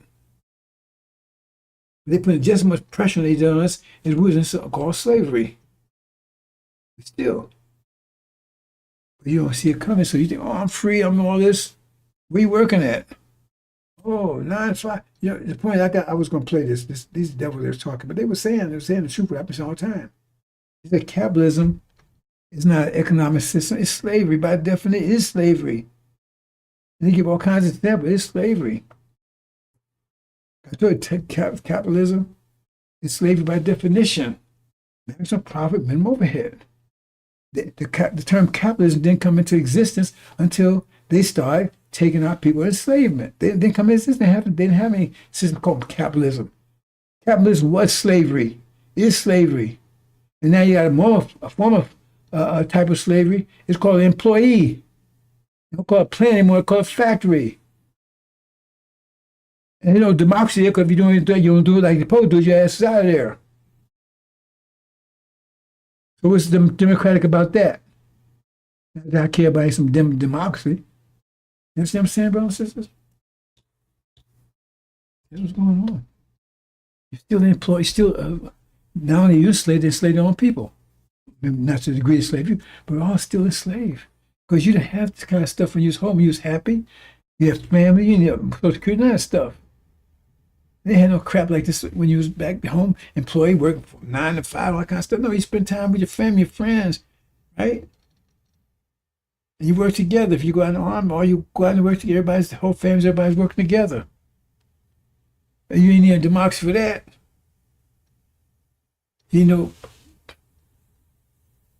Welfare, none of that. Let me move on, brothers and sisters. So it tells you that they're going to try to stop you from getting, because who's going to do this to you? Who's going to put that distress, affliction, and violence? That means that's what they're going to do to you, try to get you to leave out of here. That's a tribulation. But they're going to attack you. It's going to be violent, because right now they lose control of you. So that's what they're going to do, to try to maintain control of you. Distress, affliction, and they were shaking violence. My brothers and sisters.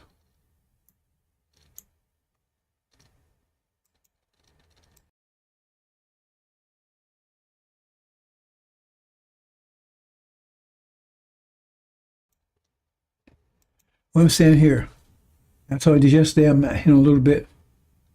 You see right here, they got the brain, have music. There's a connection between brain and music. Because music reflects your emotional state. Music is mostly about emotions. So they've studied your brain, your emotional areas, and find out what wavelength, or amplitude, whatever, affects certain areas of your brain. Area of well-being, area of pain, area of confusion, right? Area of love. You know how it affects it. What areas that's affecting it is what strength, what intensity. And they've been studying for years, and they finally came up with something. Right? And that's the weapon they're going to use on you, because they never told you about it. They won't tell you about it because they want you. They want you to. You don't tell Emmy about it, right? If you tell them taking them out, because then they'll have a defense for it. Nobody's ever told you this.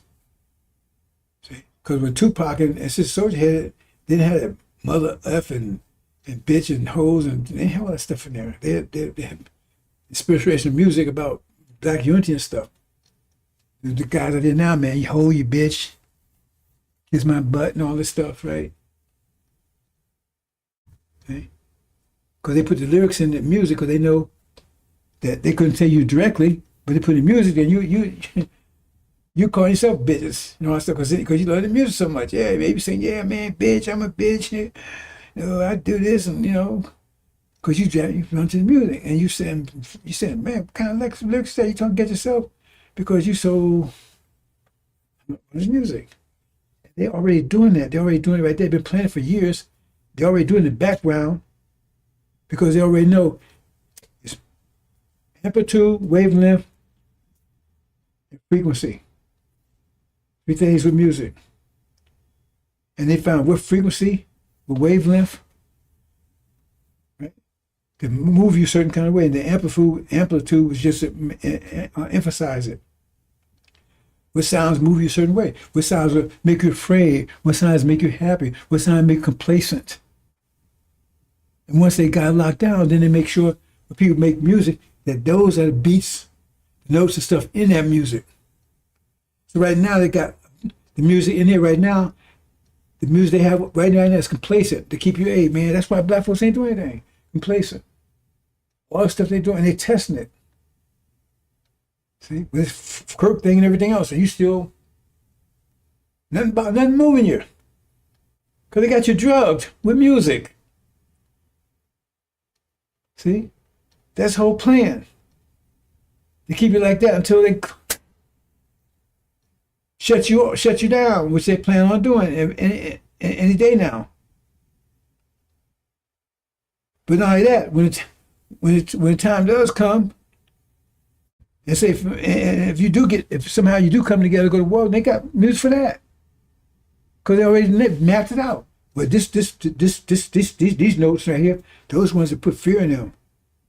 And the amplitude's already, now you ready to fight. All of a sudden, man, you overcome with fear. You can't fight then, you're going to run. You overcome with fear. You don't know where it come from. You're just afraid. Because they control your emotions.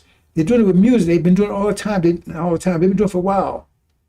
That's why black folks complacent right now. Even under Trump's aggression, complacent. They might say a little here, a little there. It depends on the person, because, you know, some people affect people more than others. The more emotional you are, the more you're going to be affected. So they can manipulate you through music. Forget about the control of your mind. That's direct control of your emotions. Direct control of your emotions. Because that's what sound does, music does. It drives your emotions. So when time comes, right, they ain't got to worry about you if they catch you. Because they put the right tone on it. Hell, they be putting you in the oven. You be popping. You see? Oh, you think that's not true? That's exactly what that's a weapon they have. You don't know about it. They haven't told anybody about it. I'm telling you about it. Because that's when they keep a secret. Because they want you to prepare for it. Because there's a remedy for it. Makes a lot. Make your heart so firm that they can't get control of your emotions. It's going to affect you, but not in control of you. You got a firm heart, they can't control your emotions. That's the only protection. I said those 5 pillars are protection from over every bomb, every weapon they got. American Dream, Sakat. See, I'm Winslow. I think I'm gonna do a presentation just on those 5 pillars, because they have protection from every weapon they will come at you with. Every weapon they'll come at you with. Zakat. That's electricity. That's part of that one. They come at you electro. I try to explain that to you. All those is right. Protect from them. That's your. I told you before. It's your bulletproof vest. Okay? For the protection from the weapons they have. But they have no protection from the weapons you have. There's no protection from consequence. All you gotta do is get your right mind so you can. Having a gun is one thing, being able to point and direct it and fire it, that's another thing altogether. Because if you don't know what to do, you may end up shooting yourself. What was that? A football star about 5 years ago? Up in New York, he had a gun in his pants. He shot something off. No, I can't say. I know he shot something off. It wasn't good. Okay. We got the answers for you, bro. See, those clowns out there is holding us back and everything else. So come on them. And you're going to destroy them in such a cold way, because some of you are going to say, man, because you, man, my mom ain't here. My sister ain't here. My brother ain't here. Because of you and your bullshit. When the answer was right there in your face, everything was explained to you was clear, and you and your bullshit here was distracting them. Oh, it's time. Oh, it'll be destruction. You understand, brothers and sisters? That's a protect. How would they come at you emotionally? Ask your question that.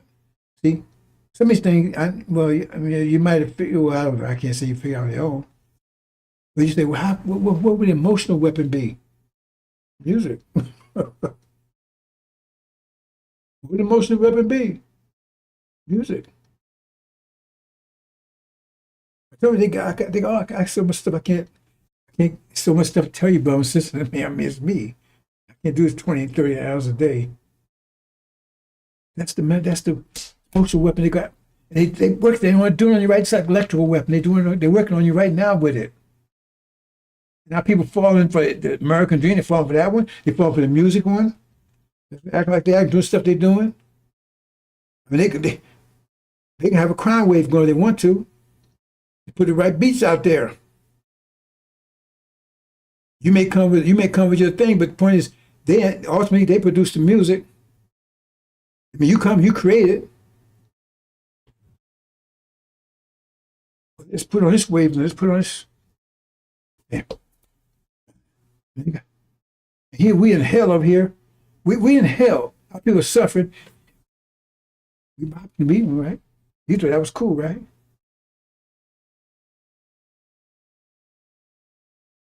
My brothers and sisters. That's what's going on. They study this, and everybody pull it out. Because when they catch you, they can put you in the oven, you be just won't be fighting back. The wheat mill, or whatever.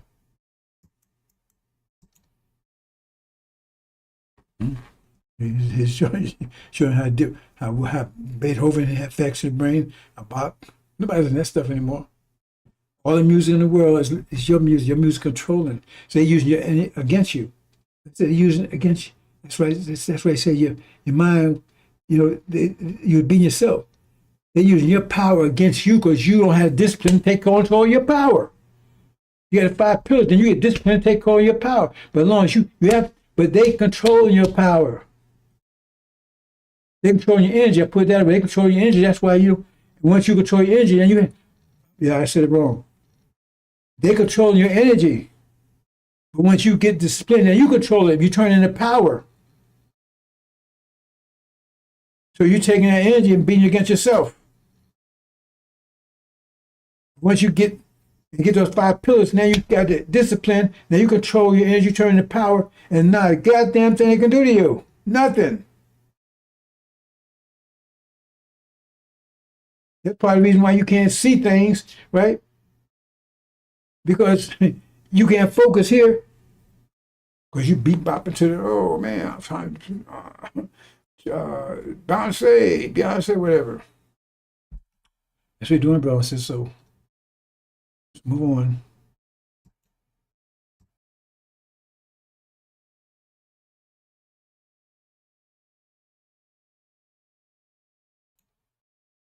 So this is our weapon.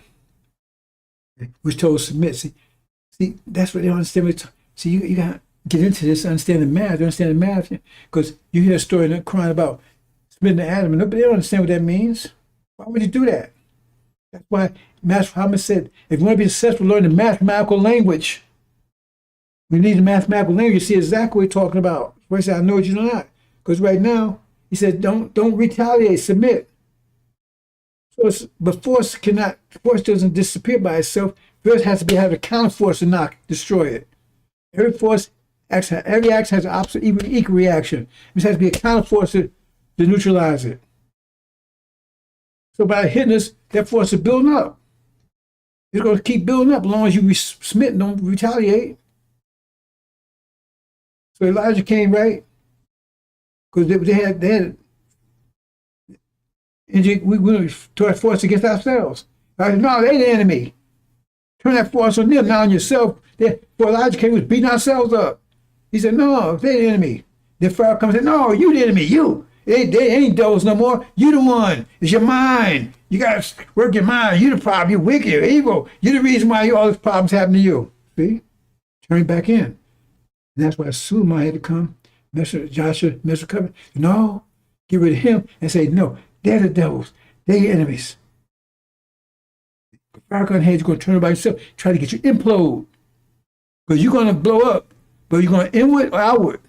Pharaoh trying to get you in, because that's the only way you can. Because if you blow out, you're going to blow away them. See, that's happening right now. So now you're releasing it.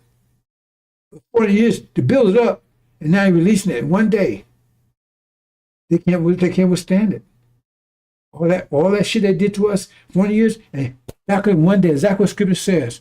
All that shit you was doing, right? It says now, do that double in one day. That's what it's talking about. And they cannot withstand it. Brothers and sisters, my voice, I got to do something. I'm going to stop talking in a minute.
Okay, bro. See, I don't know if my voice will hold up, but I'm trying.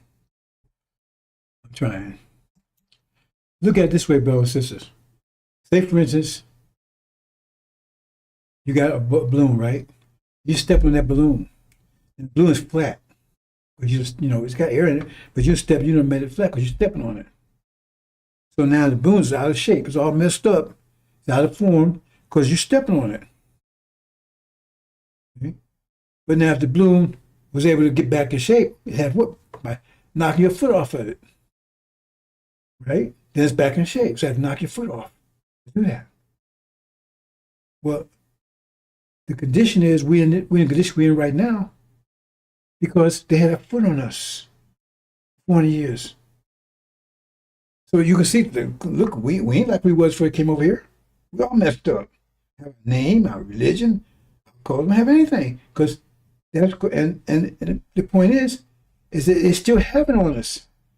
It don't look like it maybe look different than before. Maybe got a different pair of shoes, but it's still the same thing because we still in the same position.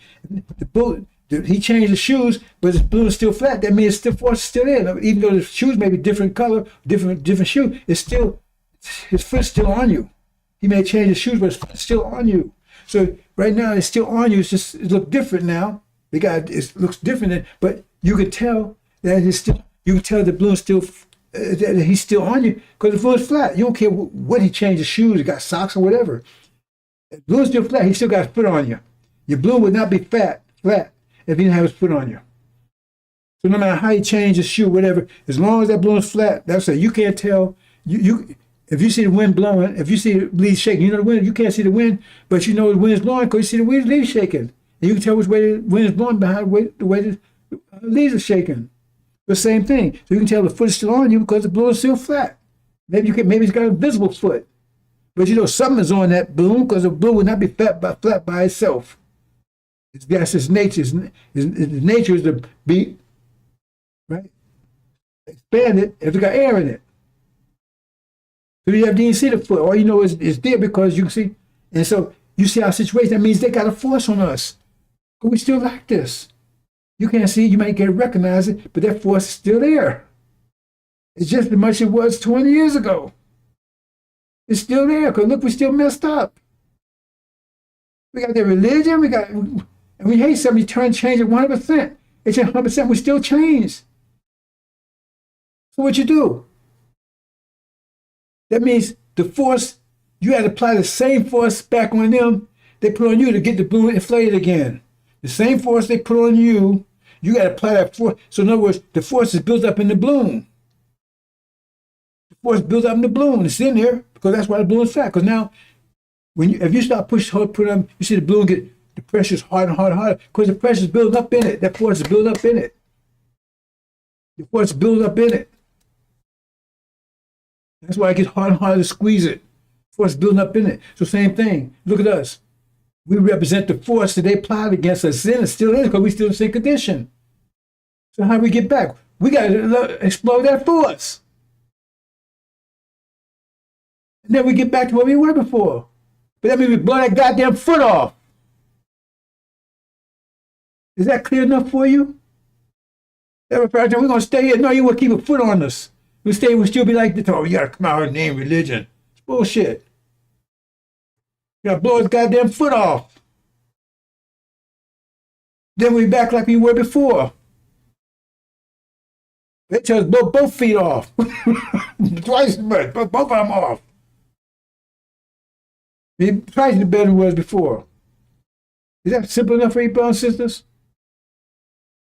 So you look at us, the force still on, so we wouldn't stay like this. This ain't our nature. That's why we got high blood pressure, diabetes, and everything else.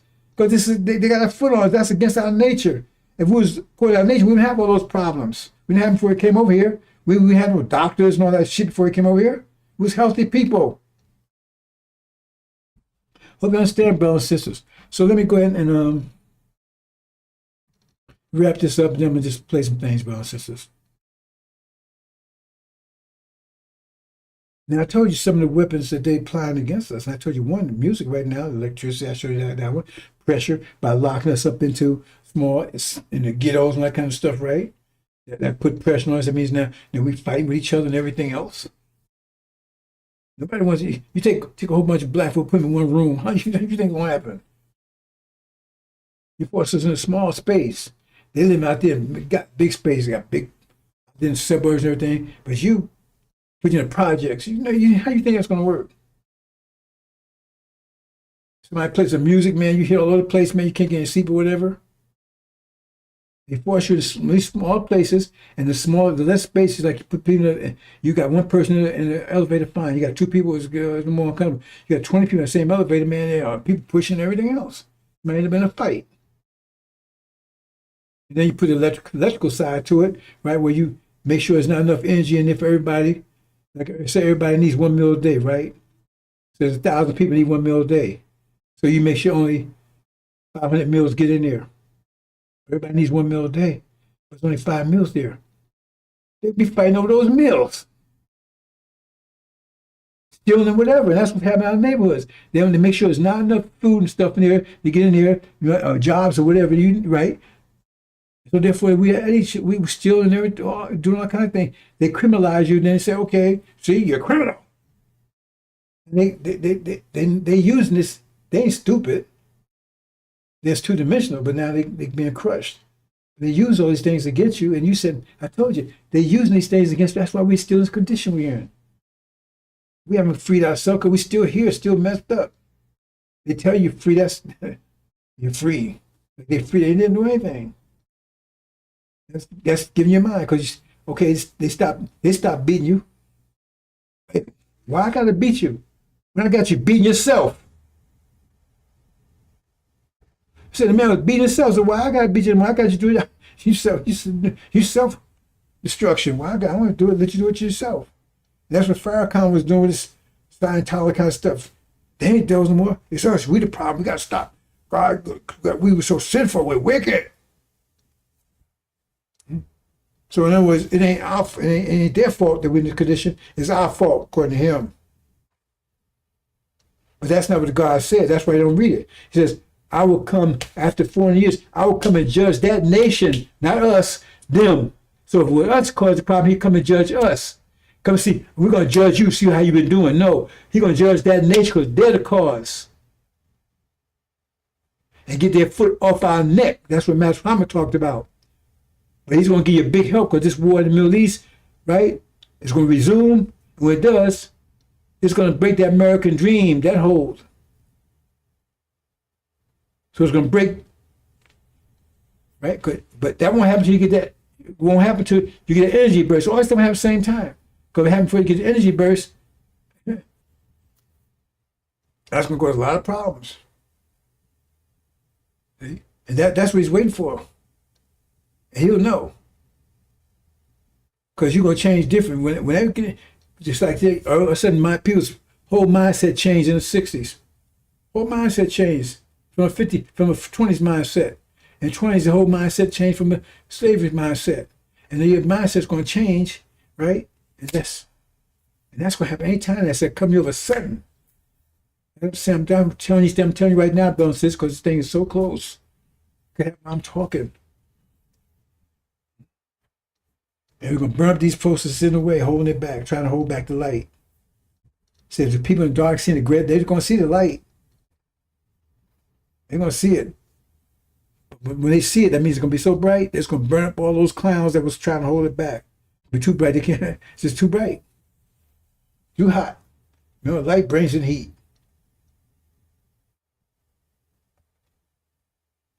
Let me look at a couple more things, bro, since I'm going to close.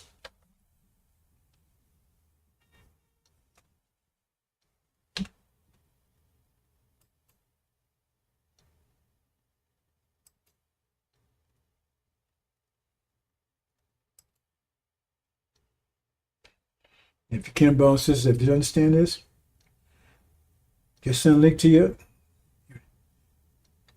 friends.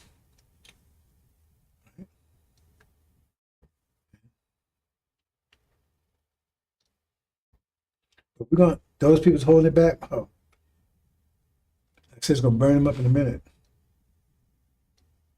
Oh, boy. It says it's going to be weeping and gnashing of teeth.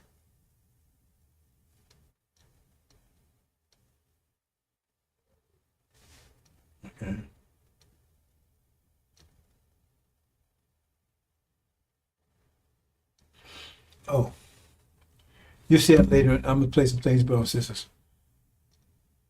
But this so-called Charles Clerk thing, or what's his name? Kirk, whatever his name is, right? This is part of what.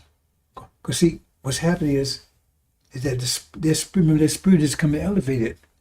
Remember, understand this. I try to explain to you. If you understand, see, we got pressure. You got the seasons. I can tell you about the seasons, right? Every 50, probably 50 years. No, that's not. So you got 4 seasons every 24,000 years. So between 24 25,000, probably 24 25,000 years, right? And 6,000 years, 4 of them. And so we just come through the worst season possible, winter seasons. If you look at it that way. You got those. So now we come to spring. But the winter people, the spring destroys them totally. Right? If your power's in the winter, you got ice cubes, you got igloos, you got snow and all that stuff. That's your power. Your money may be the snow, right? When the spring comes, that just gets blown away. But they're going to try to maintain it, but they can't. That's what America's going through right now. They're trying to maintain power. Now they're trying to get it back because now I'm going to talk about that in a minute, right? See? But spring's coming, that's another season. That's our season. Now we're moving in. That's my global warming and all that kind of stuff. Yeah, because it warms up. It's our season. Everything's getting warmer now. But that's bad for them. It's good for us. Somebody, this city's going to be drowned, all that kind of stuff. Yeah, well, hell yeah. We don't want their goddamn cities. Yeah, you got that. Then you got resonance. Right? Read about the story of Jericho. I'm trying to show you some, you got the C-bomb. All these things. I'm trying to show you these concepts. That's why you understand why the Bible says do this, do that, do this, do that. Okay? And they cannot stop the C-bomb. And you got resonance. Right? That's probably what's going on now. Another side aspects of it, right? You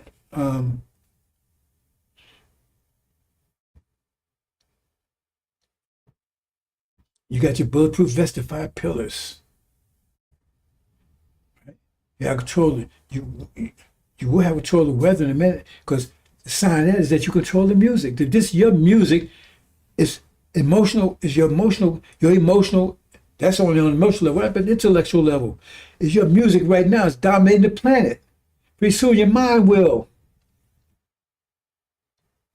What happens when that happens? You go look at, you said, is there any Chinese music anywhere? Is there Indian music anywhere? Is there any, not even Africa. The music comes from here. It's dominating the planet. You know any other kind of music that's out there? Some old stuff? Even Elvis Presley, that stuff they were saying, he said he got from Chuck Berry. That's our music. That show you right there that you control the atmosphere. But they use it against you right now. But once you get intellectually, on an intellectual, mathematical level, right? I'm just going to get the simplest way, right? Okay. We breathe in air, we breathe out air. That's a current. And the atmosphere is about currents. You're breathing air and you're breathing out. That's a current. So what if there were 10 million breathing in and out is in sync together? You understand what I'm saying? That's weather. Right now we're going all different kinds of directions. We all on different wavelengths and everything else right now because they got mine. So therefore you're getting all confused weather. But it seems like it's still got GPS, so it seems like it's always hitting them. You have 17 million black folks in sync and harsh, and on the same wavelength, same frequency. You think that's going to cause that? That's not going to affect the weather? That is the weather.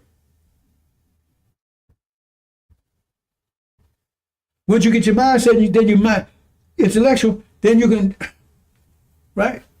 You say, okay, everybody wants you to breathe faster. Everybody got to breathe slow or whatever. Then you build a damn tornado, hurricane.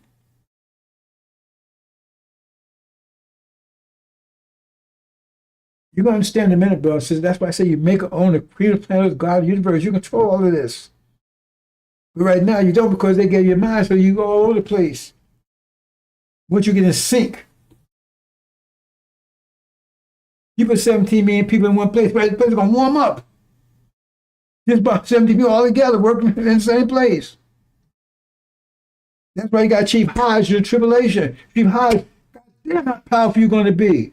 See the great army. Once you get in sync, thinking the same way, same wavelength, same frequency, all this stuff comes together.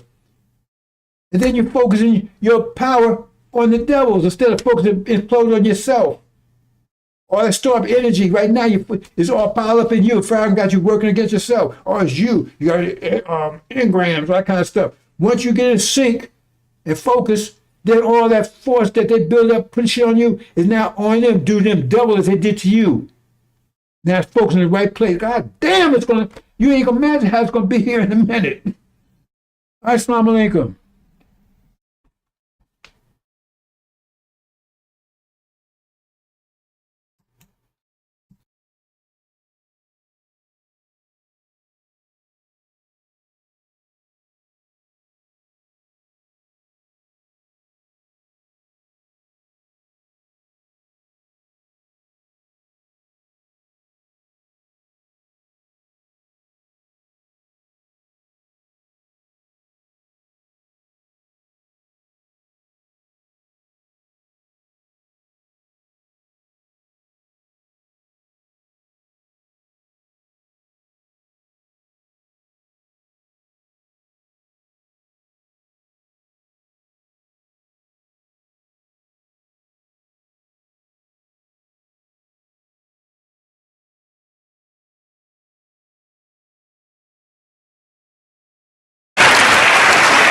I gotta do this. Do you mind? Yes, I'm gonna do something. I don't want to put my brother on the spot. See, this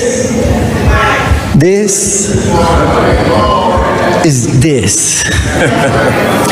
This is something else. Love and faith transcends color.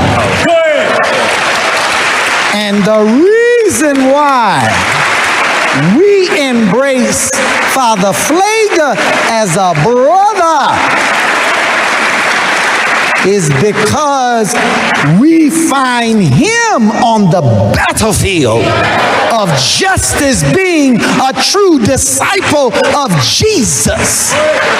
And the last thing I'll say is, you'll never call us racist. Yes, sir. Yes, sir. Because this day that we honor, Yes, sir. Master Fard Muhammad, if you see an image of him, put his image up. Yes, sir. That's the man whose father was a black man and his mother a Caucasian. And how many of us have a parent that's a Caucasian or grandparent? It's not about color. It's about our submission to the will of God. And in that we find common ground and unity. Yes, sir. So I'm only one shade lighter than you, so.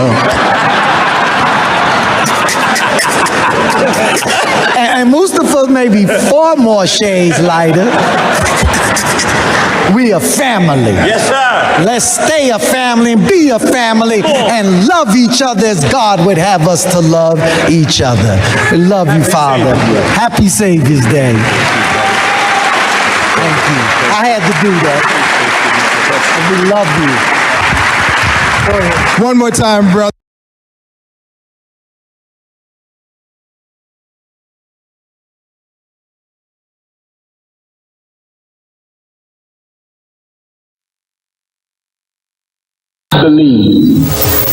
I believe that America can be beautiful. How can America be made beautiful? Now, family, listen. My brother Imam Wadafuddin and I have had disagreement. But his followers and mine have never given each other as much as a bloody nose.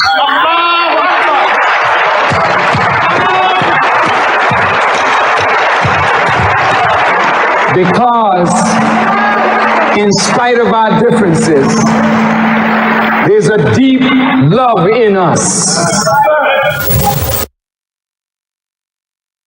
We don't like the things about our nation that is not good,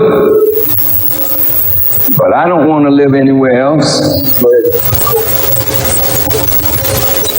I want America to be made right. I don't want to see America go the way of Rome and Babylon and Sodom and Gomorrah. But why won't she go that way? If the men of religion and the women of religion keep silent.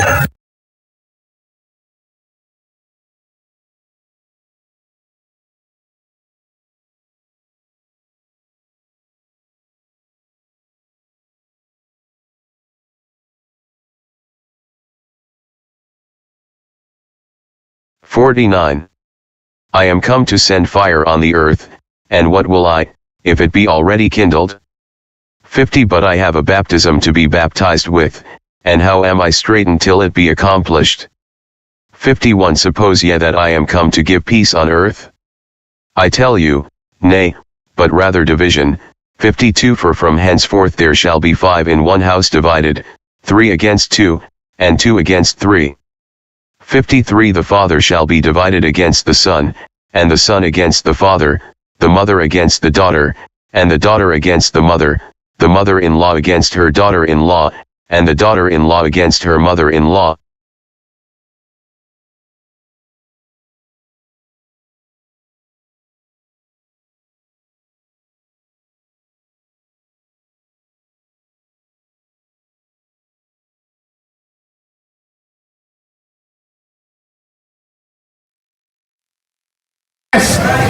When the Muslims were alive, I'll say it again. When the Muslims were alive, you dead as hell now on both sides. Yes, sir, brother minister. Yes, we are. Yes, sir. That's real, brother minister. Both sides. That's real. Wake us up, dear Apostle. When we was alive, we set up schools. That's right. When we were alive, we had supermarkets. That's right. That's right. We owned buildings. We owned farmland. We were busy doing something, hiring our people. Well, I'm telling the Muslims, damn it, if you don't come alive, you will die like you are. And I will say, thank you, Allah, because if they're not doing nothing on top of the earth, let the worms eat their ass.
We own no land here in America.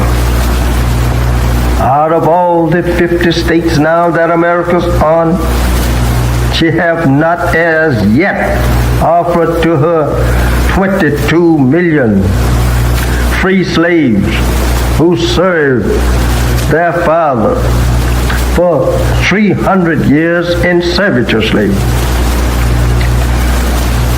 Not even the teeniest state in the Union, she has not offered her slave nothing to go upon. While Israel was offered something to leave Egypt with, a few gold pieces. They was helped to get out of Egypt.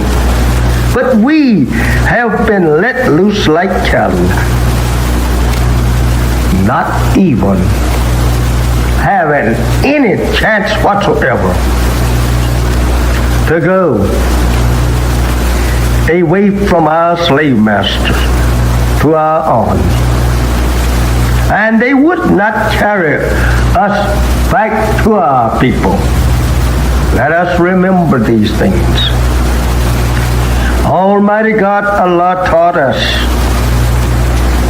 that our fathers wanted to go back to their people when they was put off on the shores of North America.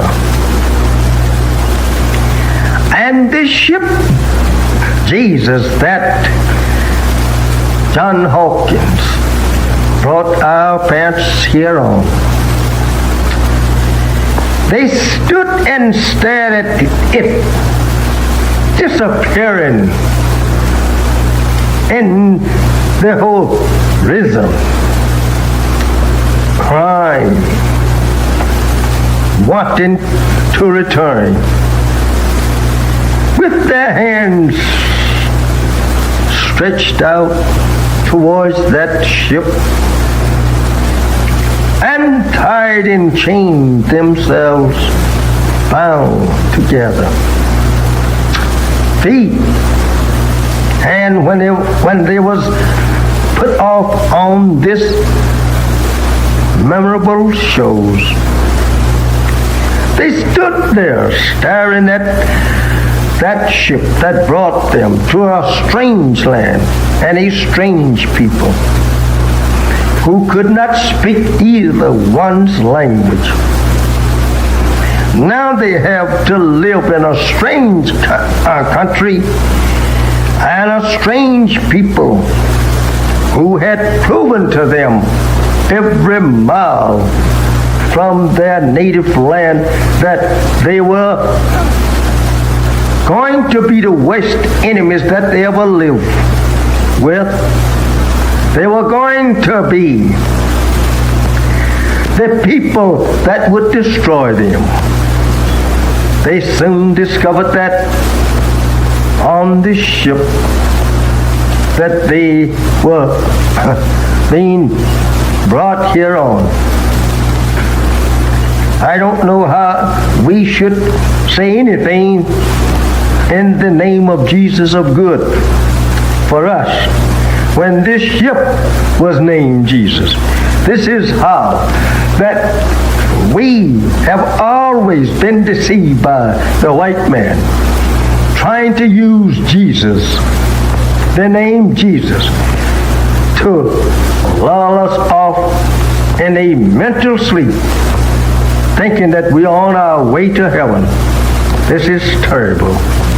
My beloved brothers and sisters, this is very hard for us to even to accept today.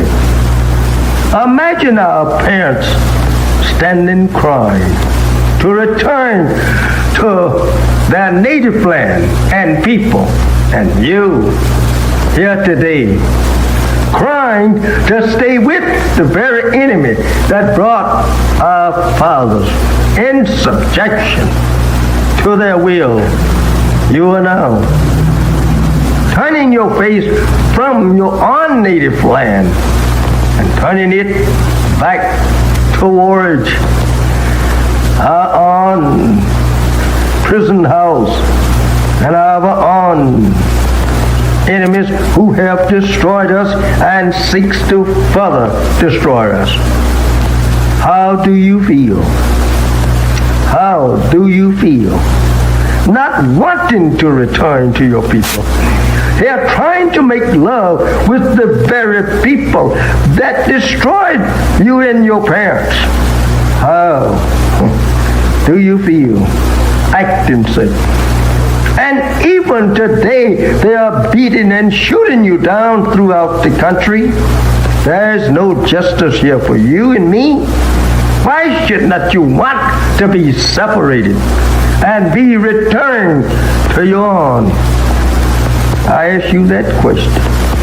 Think over your parents on the eastern shores of North America, crying and praying to God to be returned to their own 400 years ago.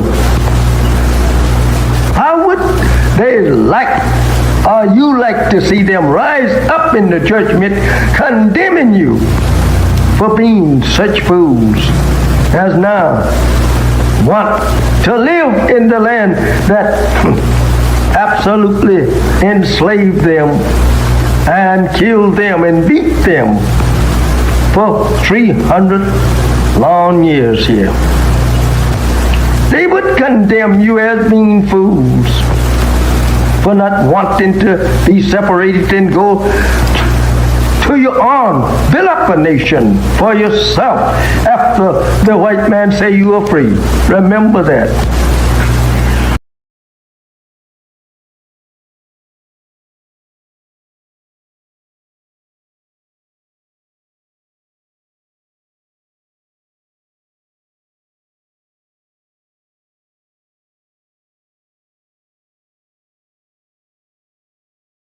So long till they don't know the birth record, so they just say from remotest antiquity, this is the house that God used to manifest his wisdom, knowledge, understanding, and power in and through. Where is he now? Wherever he want to be. I'm not going to say I know where he is, but I'm glad his power is everywhere. I think I know where he is. I don't want to say because I could be wrong. But he's wherever he wishes to be. Are we to pray and worship Master Farad Muhammad? You don't worship the flesh of any man, because the flesh is going to die. But in that flesh is a wisdom and a power superior to any human being on the earth. So when we look to Allah in the person of Master Farad Muhammad, we look to him. And when he ain't no longer here, the power is going to be here. Honorable Elijah Muhammad said he would live a minimum of 400 years, but 400 years ain't no time. He'll be gone. But before he goes, the foundation of what he lays will never be erased from the planet. That's a God. He prays. He prays. He don't pray to himself. You don't say, surely I have turned myself to me.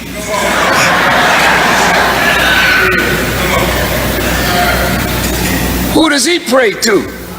He prays in remembrance of him who originated that which he came in. He came in this body. You can't ignore him who originated this. Anyway, it's deep. It's a big subject. I want to say to my Muslim brothers, when I was in Mecca, I was there for 3 days.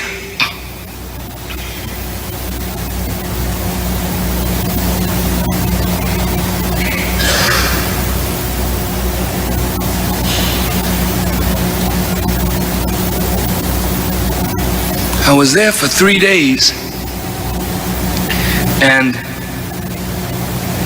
in the 3 days that I was there, wrangling with the scholars, we talked about this. And when I finished explaining, the heaviest scholars there didn't bother to argue. They had to go away and study it. And what we don't realize is God has chosen the foolish things of the world to confound the wise. And what you're doing, you are following those that God wants to put you over. The Arab is a good person, basically. They've done a wonderful job in keeping the book of God pure. And we are grateful to them for so doing. But they messed up. It's your turn now. And God will see how you act. But you're not to follow Arabs. You're to lead them. And you can't lead them following them. See, they like to see you imitating them. Just like white Christians want to see black Christians imitating them. We're not to follow white people today. They had their day of rule, and their day of rule is up. That's all. God is going to replace them with a new ruler. And whether you like it or not, the new ruler is black. He have hair like lamb's wool, and he has feet like burnished brass. And if y'all can't take a black leader, then you might as well get off the planet.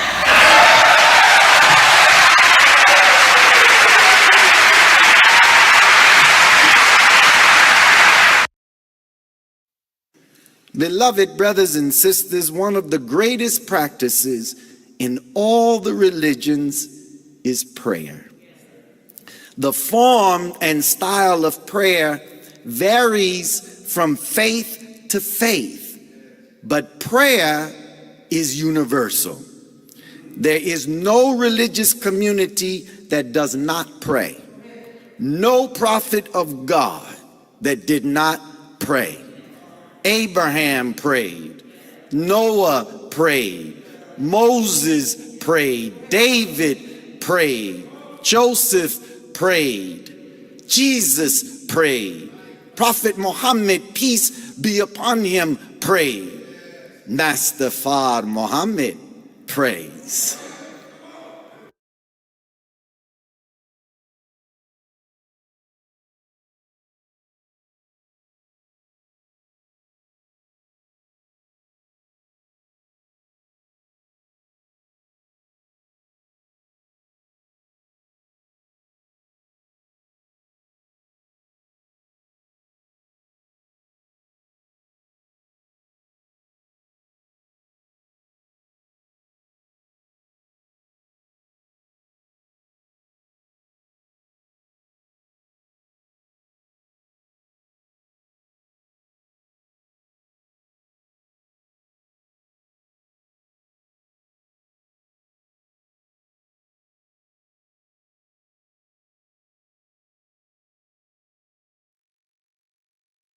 We have a lot of that going on, but we're taking care of our farmers. We can't let our farmers not have anybody,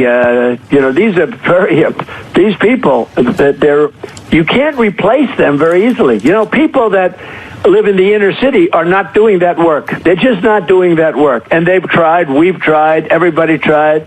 They don't do it. These people do it naturally. I said, what happens if they get it to a farmer the other day? What happens if they get a bad back? He said, they don't get a bad back, sir, because if they get a bad back, they die. I said, that's interesting, isn't it? Well, you heard that. Donald Trump is a believer in eugenics. He believes that white people are the superior race. And inner city is code for black people. And he believes black people cannot now work on the farms. I guess they're not good enough for that. So Hispanic people can do it because they have the backs for it. This is what this man is saying out loud in interviews. He is a racist. It's been proven time and time again. The man had Mein Kampf on his bedside table that he would read at night. Enough to let you know where he stands on that. Just more outrageous, racist things from Donald Trump. They want to arrest those who can do the farm work, well, until their backs give out. And then he'll probably ship them to El Salvador or some other country. Just more vile statements from the president and let you know where he stands. But so I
notice when they were arresting people for praying outside of abortion clinics? I mean, I do think the UK, and I say this as, you know, someone who is half English, I think it's like reached, or it is quickly reaching a point where democratic reforms are going to be pretty tough because of the demographic change.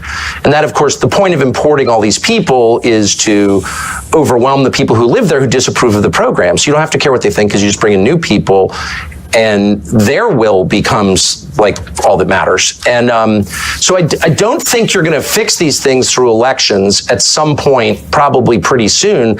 And I just worry a place like the UK, Canada is another, a bunch of different countries in the West are at the point where they're literally revolutionary. They are poised for revolution. And as someone who really doesn't support revolution and hates violence and hates civil war above all, I'm worried about that. I mean, I don't see how this is fixed. Starmer, who's, you know, he's just an instrument of larger forces, but he's a poisonous character, obviously, who's really hurt your country. He's in there for, 4 more years? And so you wonder, like, people are going to start to get really radical in a scary way. Like, I think this is going to happen. And the people in charge don't seem to care. Well, you're already seeing it. You are seeing the anger beginning to manifest itself, and I completely understand the anger. I don't, like you, I abhor any form of violence, but I do understand the anger when you have, you know, Keir Starmer campaigned, I'm going to smash the gangs that allow these little boats to come over the channel, delivering tens of thousands of people illegally into the country. And they then get put into these so-called asylum hotels where they're given a pretty good lifestyle, certainly a far better lifestyle than many people really struggling at the moment in the UK. And of course, far from smashing the gangs, it turned out yesterday that he's smashing new records for the number of people coming in illegally on the boats. Of course. It's out of control. And the British public are reaching a point of saying, we are done with people coming in illegally and being treated better in a more comfortable and more luxurious manner than we treat our own people. Well, the whole point is to humiliate and degrade the indigenous population of the British Isles, the white population. I mean, that's the whole point. And are they really going to do something about it? What would that be exactly? I'm reaching a point of saying, we are done with people coming in illegally and being treated better in a more comfortable and more luxurious manner than we treat our own people. Well, the whole point is to humiliate and degrade the indigenous population of the British Isles, the white population. I mean, that's the whole point. And are they really going to do something about it? What would that be exactly? You'd really have to force a lot of people to go back to their countries of origin, millions of people, and you need to do it really soon. And are they actually willing to do that? I don't know, but these are existential questions that we have been browbeat into ignoring for decades. But the question is, like, is Ireland Ireland? If it's majority non-Irish, oh, shut up, they're Irish. No, they're actually not Irish.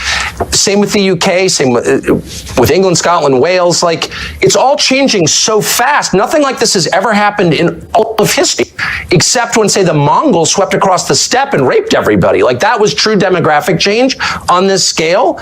But even that wasn't as profound as what we're seeing in every white country around the world. I would say the West, but Australia and New Zealand also. So, like, what is that? Now, my brain is not big enough to understand what that is.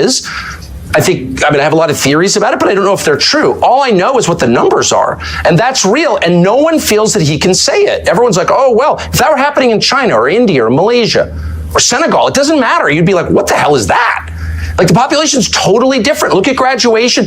Pick, King's College Law School, and look at the graduation picture for the last 30 years. Who's in it? Just, like, let your eyes tell you the truth for once. Like, this is a total change in population.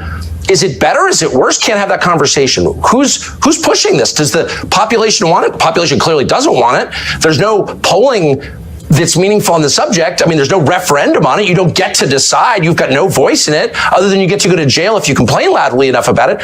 What is this? I think it's the biggest and darkest thing that has happened in the last 1,000 years, for sure. And I think it's leading somewhere really, really bad. It's not happening by accident, that's obvious, because it's only happening in white countries. I mean, I think that... Oh, shut up, white supremacist. Well, in fact, I'm not a white supremacist. I'm just noticing what the hell's going on. I think most people I've spoken to about this in the UK most people have always viewed the UK to be a very tolerant, multicultural, cosmopolitan place to live. That's why so many people want to come here. And people have no problem with that. And it's been very successful for a long period of time. Wait, it's multicultural? What does that mean? We have a lot of different people from different countries, different cultures, and it's always worked historically. So is Sharia law in a multicultural country, is Sharia law? What does that mean? We have a lot of different people from different countries, different cultures, and it's always worked historically. So is Sharia law in a multicultural country, is Sharia law every bit as valid as English common? No, people don't want Sharia law here. No. A lot of people do. Wait, hold on. I don't know what you mean. Multiculturalism itself is a lie designed to subvert a society. No, a society has a culture. You can argue about what it is or ought to be. It's not necessarily the same as race. It's connected to race, but it's not the same. People from different races can buy into your culture. That was kind of the beauty of the West. But a multicultural society is not sustainable. There's never been such a thing. Your society is one culture will dominate. Hang on, Tucker. Surely the United States of America, given the very way it was created, is the epitome of a multicultural society. And my point I was going to make to you was... It's absolutely not. No. It's a multiracial society. Yeah. Though it was not actually a multiracial society up until pretty recent. It was just like 90% white for most of its existence, but whatever. But you did have different peoples, you had different religions. That was all totally fine, but there was one culture, as American culture. There's no such thing as a multicultural society. It's not sustainable. One culture will overwhelm the other. Again, it's not the same as race. It's not identical to race. It's connected, but it's not the same. But multiculturalism is by definition insane. No, it's never happened. It never will happen. One culture will predominate. It will impose its values on everybody else. I mean, the gay thing, which was not a thing 40 years ago, gay was a slur, all of a sudden becomes multicultural there. There's one culture, and it's required. And that's true in every society because a culture is a commonly agreed upon set of values, which in their firmest form are called laws. But those values can evolve. This is true everywhere but those values can evolve. Of course they evolve, but there's only one set of them. It's not multicultural. There's one set. You worship one God in every society. Sorry. But your country's values were established by the United States Constitution, and that's had, 26, 27 amendments? Right. So your own values, as determined by the founding fathers, they have evolved and been changed to accommodate changing times. There's no doubt. Look, I'm not even arguing against change. That's natural. It's natural that people's views evolve. So the culture changes. Once you start rejecting the laws of nature, then you're doomed. But let me just say, no, of course, societies change. I get it. All I'm saying, I'm making a very discrete, specific point, which is multiculturalism as an idea is laughably stupid. It has never worked. We never had it anywhere, and it never will exist because it's contrary to human nature. One culture, one way of looking at things, one worldview will predominate, and it will punish all who deviate from it. That is the nature of societies. So if you're telling me it's determined by the founding fathers, they have evolved and been changed to accommodate changing times. There's no doubt. Look, I'm not even arguing against change. That's natural. It's natural that people's views evolve. So those values can evolve.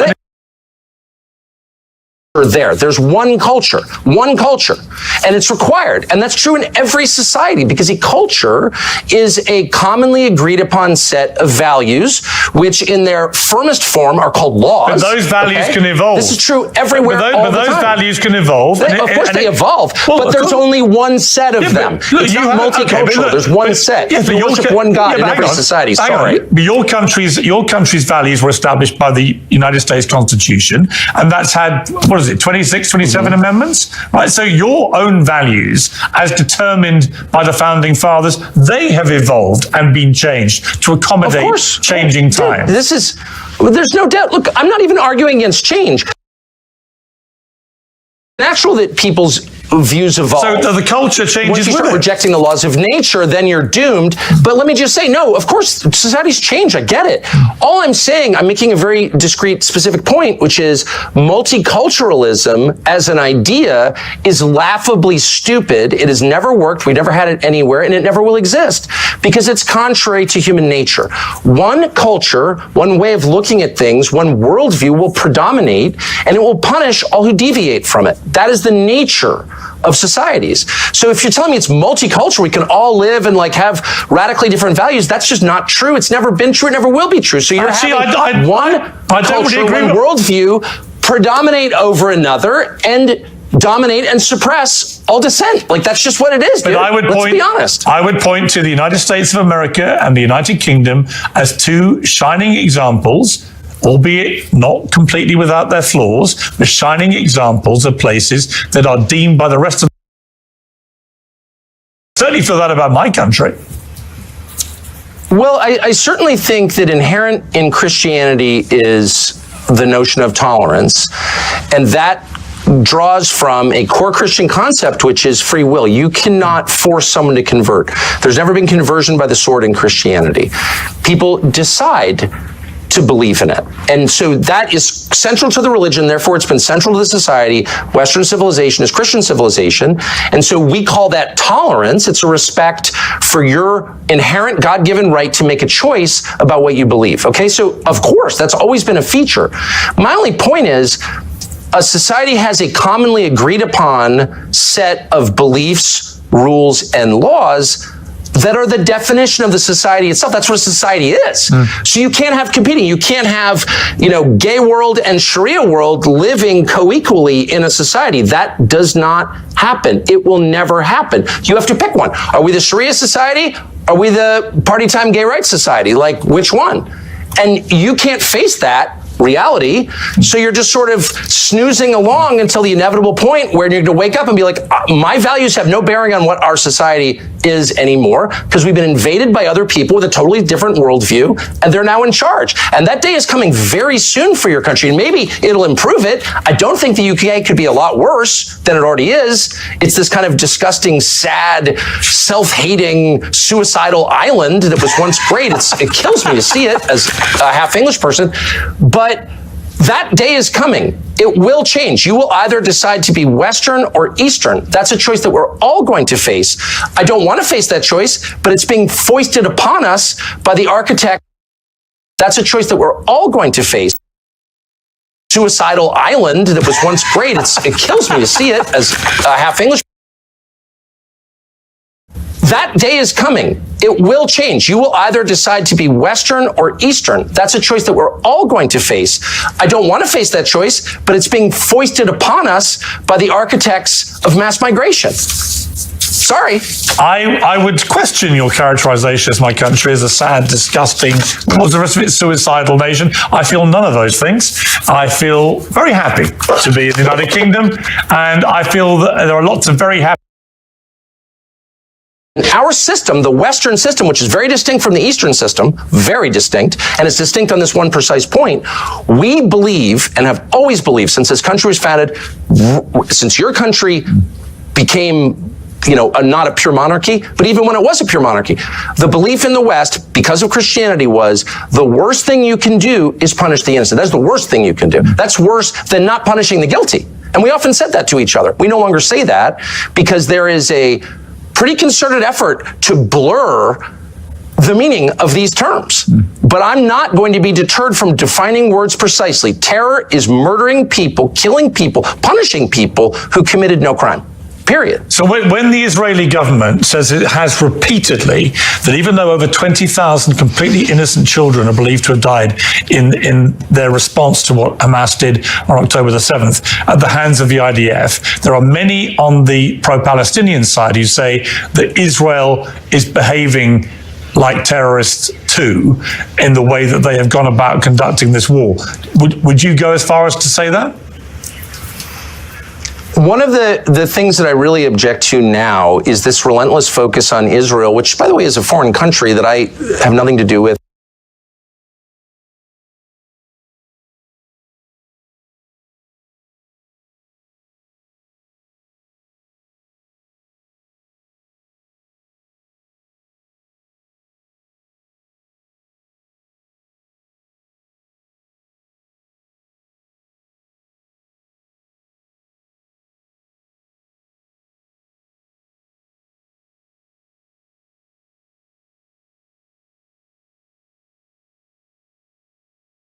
We've done this before.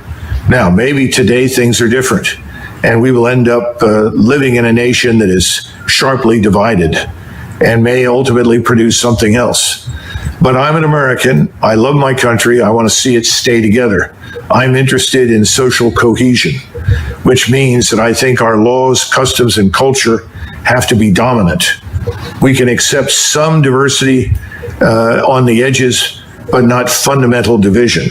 I think we're in a state of fundamental division. So when I bring up Sharia law, I've sat in many discussions with many people that said, well, I don't care what people look like, but I do care about Sharia law, and I don't want that practiced anywhere near my family or in my country. And that's something you should be aware of. So the notion that someone can come here and say, well, that's part of my religion and we're going to abide by Sharia law, they're going to find serious resistance and opposition in the country. And as I clarified, It's because it matters.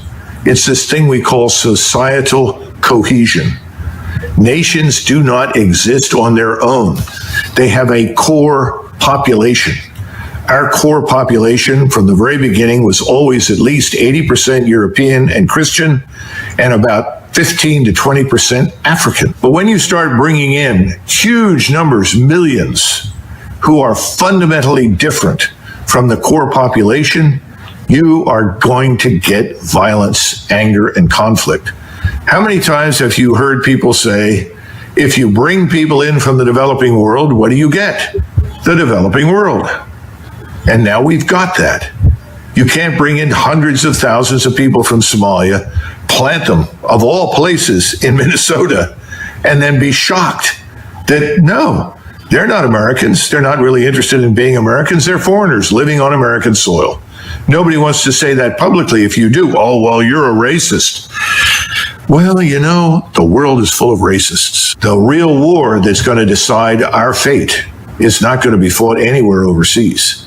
It's going to be fought right here inside the United States. Are we going to survive as a republic, as an English-speaking republic that rests on the foundations of Western civilization? Or are we going to become something else? One point that is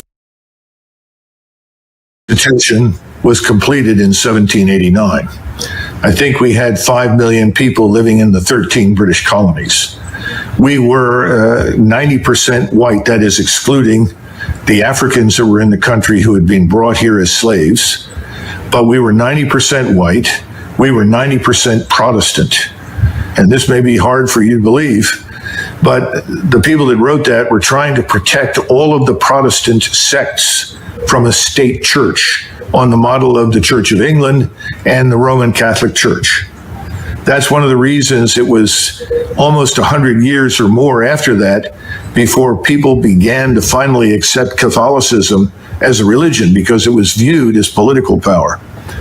My point to you is the Constitution is outdated. The way we are governed is outdated. It has to be re-examined. Nobody in 1789 imagined that anybody would come to the United States except another lunatic, religious fanatical Protestant who hated the Church of England. That's what people feared. That's what they thought of. The Constitution that we have does many good things, but I would argue that the Bill of Rights is ultimately more important. The Bill of Rights is vital and essential, and that needs to be defended. But the Constitution and the way we govern and the things that we're doing, it's out of date. It doesn't fit our needs. And that's back to my comment on something given has no value. You have to earn it. And we haven't made anybody earn their place in this country. I'm talking about people like me that have been here forever. My first ancestor stepped off the boat in 1681. So we've got to get back to some notion of national service, because national service promotes national integration. It addresses some of these problems that you're discussing. Now, I know that you may not want to conform and may not want to be as I am, but I'm an American and nobody questions that. Nobody ever will. If you don't want to stand out and be questioned, then I suggest that you change your appearance, because I don't think it's life or death for you to wear what you wear. I think this conversation, It's not fine, because it's leading to violence. that could have otherwise been avoided. You see, every great nation, every large nation can always accept some number of people into its ranks that are different from them. It's always been the case. But if you suddenly import millions, which is what's happened here and happened in Europe, then you threaten the core gene pool. What I'm trying to tell you is there's a problem. And we can all pretend that there isn't, and you can insist there isn't, but that's the view. And I think it's incumbent upon all of us to address it truthfully and openly. Stop pretending it's not a problem. It's a problem. I mean, what's also a problem is white supremacy, and that's no, because you're saying you're different, you're going to remain different, and you don't think that if that's not compatible with being an American, then the hell with it. That's what you're going to do. Well, then what do you make then of, white American people who convert, let's say, to Islam and choose to cover? Are they not American anymore? Listen, if they want to do that, that's obviously their business. I don't know how many are out there that do that. I think again, it's ill-advised. I think you have to hold the society together. There has to be an agreement on certain things, customs, culture, way of life.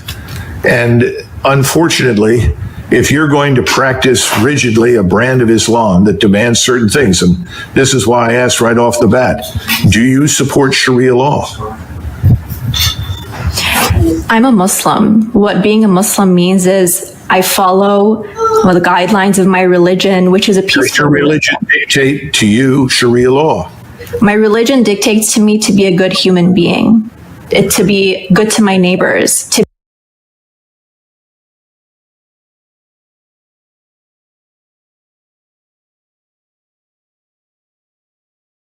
that the most powerful force in today's Republican Party is represented by what Charlie Kirk said.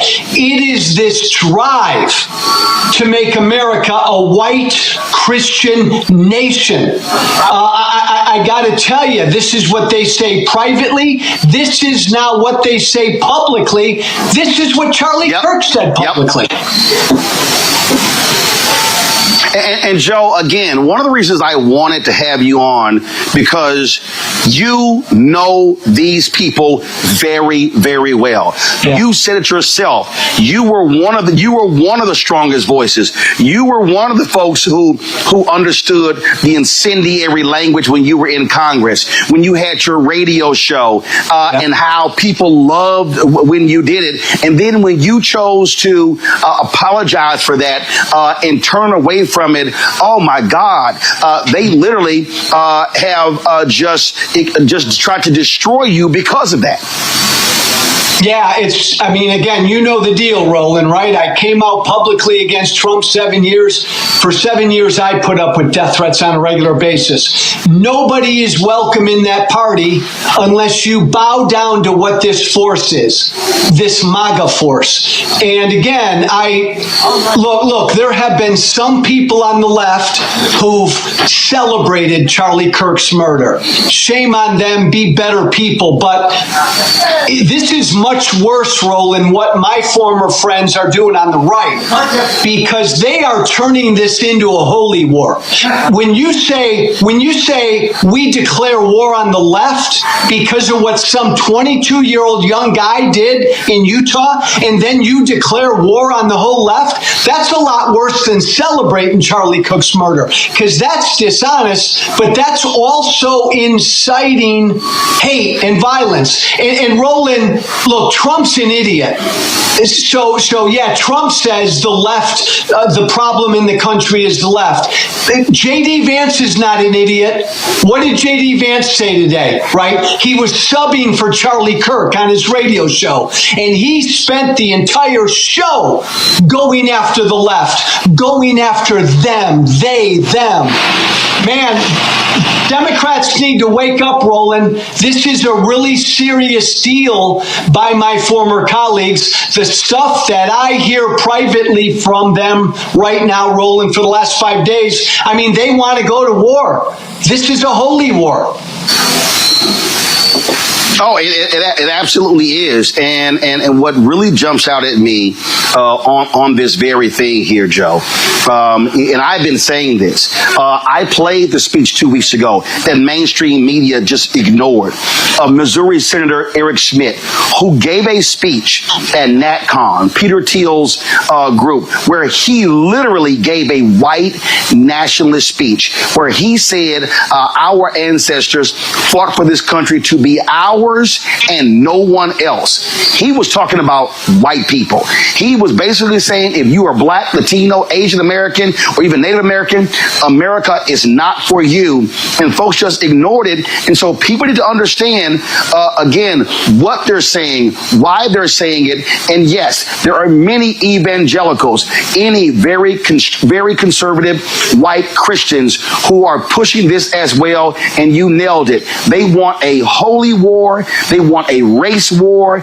They want this to be a white country. It is clear as day. And Roland, really important point. Charlie Kirk at only 31, the impact he had because he was one of the most successful pushers of this white Christian nationalistic idea. And so I think that's why all of his defenders are out there so strenuously denying he said anything divisive, because they know if you really go through Charlie Kirk's public record, everything he said about people of color and black women and Muslims and gays and transgenders, if people took the time to go through all of that, and that was put out for average people to see, they'd be blown away by it. That's why his defenders are like supercharged right now. They don't want that record to be seen. Today, you mentioned, and I mentioned as well, Vice President J.D. Vance sitting in to do his show. And listen to this man just blatantly lie, Joe. Play it. I read a story in The Nation magazine about my dear friend, Charlie Kirk. Now, The Nation isn't a fringe blog. It's a well-funded, well-respected magazine whose publishing history goes back to the American Civil War. George Soros's Open Society Foundation funds this magazine, as does the Ford Foundation and many other wealthy titans of the American progressive movement. The writer accuses Charlie of saying, and I quote, "Black women do not have brain processing power to be taken seriously." But if you go and watch the clip, the very clip she links to, you realize he never said anything like that. He never uttered those words. He made an argument against affirmative action as a policy. He criticized a specific Supreme Court justice as an individual. He never said anything about black women as a group. He made an argument for judging people of all races and backgrounds by their own individual merits. Bullshit. Okay, Joe, this is actually what he said. No, Roland, that's utter bullshit. In fact, you know, if we would have said 3 weeks ago, Blake, if we would have said that Joy Reid and Michelle Obama and Sheila Jackson Lee and Ketanji Brown Jackson were affirmative action picks, we would have been called racist. But now they're coming out and they're saying it for us. They're coming out and they're saying, I'm only here because of affirmative action. Yeah, we know. You do not have the brain processing power to otherwise be taken really seriously. You had to go steal a white person's slot to go be taken somewhat seriously. Play cut 52. But I rise today as a clear recipient of affirmative action, particularly in higher education. I may have been admitted on affirmative action, both in terms of being a woman and a woman of color. All right, Joe. He literally said it. Not only that, Vance lied. Soros does not fund the nation. So he sat there and flat out lied. And Roland, remind me, what's J.D. Vance's job? He's the vice president And yet he had time today to do a radio show for a former right-wing podcaster. I mean, look what they're not even, Roland, they're not even subtle about it, what this White House is doing. They believe, man, the path to victory is fear, hate, and division. And that's what they're putting out there. That was Charlie Kirk literally going after 4 accomplished black women by saying they didn't have the brain power to get where they got. This is what he believed. And this is what MAGA believes. And that, again, Roland, broken record, that's why Charlie Kirk was so damn successful, why he had such a big audience. Yeah, and not only that, you take Nick Fuentes, who's to the right of Charlie Kirk. The night of or the day after Kirk was shot and killed, Fuentes had 200,000 people watching him live. And so what you have this fervor. And so when I listen to Trump and Vance and all these people talk about, how the left, they're indoctrinating. No, and you know this very well, the indoctrination. We've had people who formerly with Turning Point USA put out videos talking about how it was really this cult-like figure, this messianic figure, as they sort of set Kirk up as, and how they want them to follow that. And so that's what's going on here. These people are not trying to have open dialogue. And not only that, Joe, you take Trump, okay? Trump was very clear in saying he was not going to call Governor Tim Walz after those 4 folks were shot in Minnesota. 2 were killed, including former Speaker of the House and her husband. Now today he's saying, he never even heard of Melissa Hortman, and if the governor had asked him, he would have, of course, lowered the flags to have staff. I'm sorry, he's also lying. He knew about her. He knew about the shooting, but he was so arrogant that he said, 2 Democrats, a Democrat Speaker of the House shot and killed. Yeah, I don't care, but lower the flags to have staff with Charlie Kirk. Flies body on Air Force 2. Do a memorial service at the Kennedy Center. Do another one at the Arizona Cardinals Stadium. Give him the Medal of Freedom. And I'm telling you, they're going to give him a state funeral. That's what you're seeing right now. And then you got Peter Hegseth going after members of the military who said anything negative in the aftermath of his death. You've got Kirk supporters creating a database of people of every social media post, and then even Vance saying in the podcast, you call their employer. So the so-called free speech people all of a sudden are saying, if you say anything negative about Charlie Kirk after what took place last week, we're going to come after you, come after your job. I thought they hated cancel culture, Joe. Yeah. Roland, I remember back in my right-wing radio days, I would come on every day, and there was always some story about some leftist group on a college campus that couldn't handle speech that made them uncomfortable to say. Roland, this is scary, and you and I are old enough, man, to remember huge figures in American history who were gunned down, struck down, military leaders, civil rights leaders.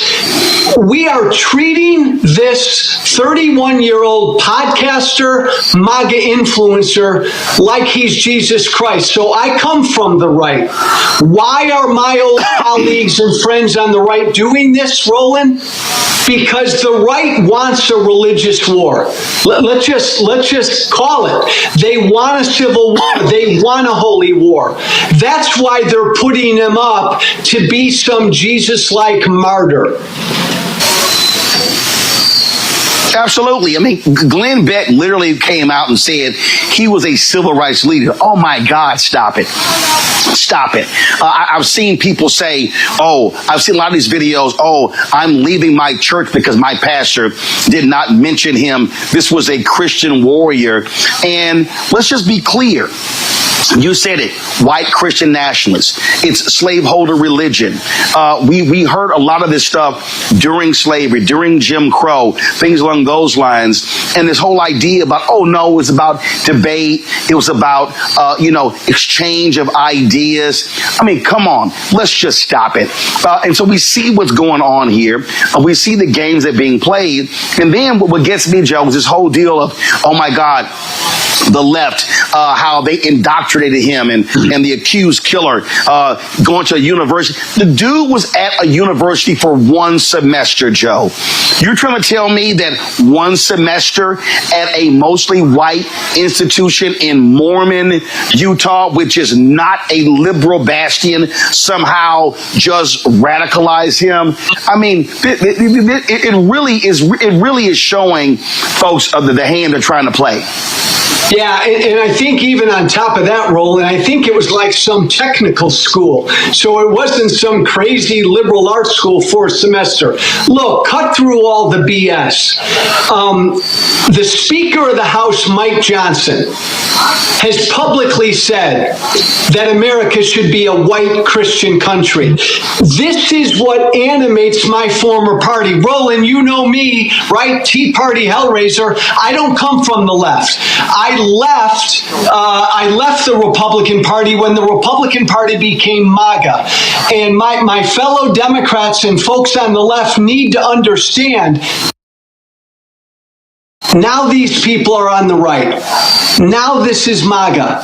MAGA now are the snowflakes. MAGA, Roland, they now need their safe spaces. It's funny, but it's not funny. And you're right about J.D. Vance, man. He just flat out lied. I mean, the last 30-year history of political violence in this country, the vast majority of it is right-wing. It always has been. And they put out this lie that it's only on the left. It's not even, Roland, a both sides problem between the left and the right. There is political violence on the left, but the vast majority is on the right, and they know that, and they're lying because they're trying to inflame their base. And Roland, I hear from their base every day, and let me tell you something, they are inflamed. I mean, they are ready to march and grab their you-know-what. This is a scary time.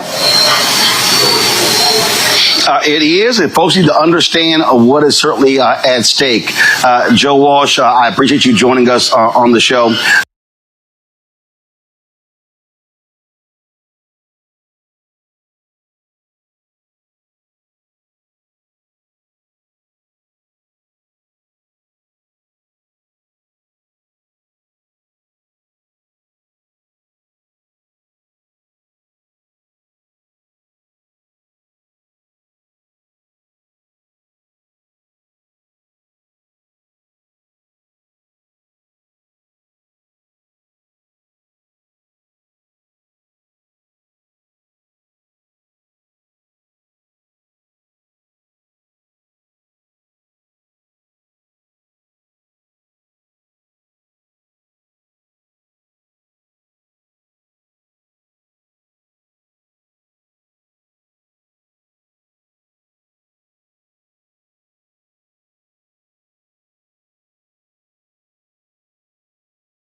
History of the cross, known by their works.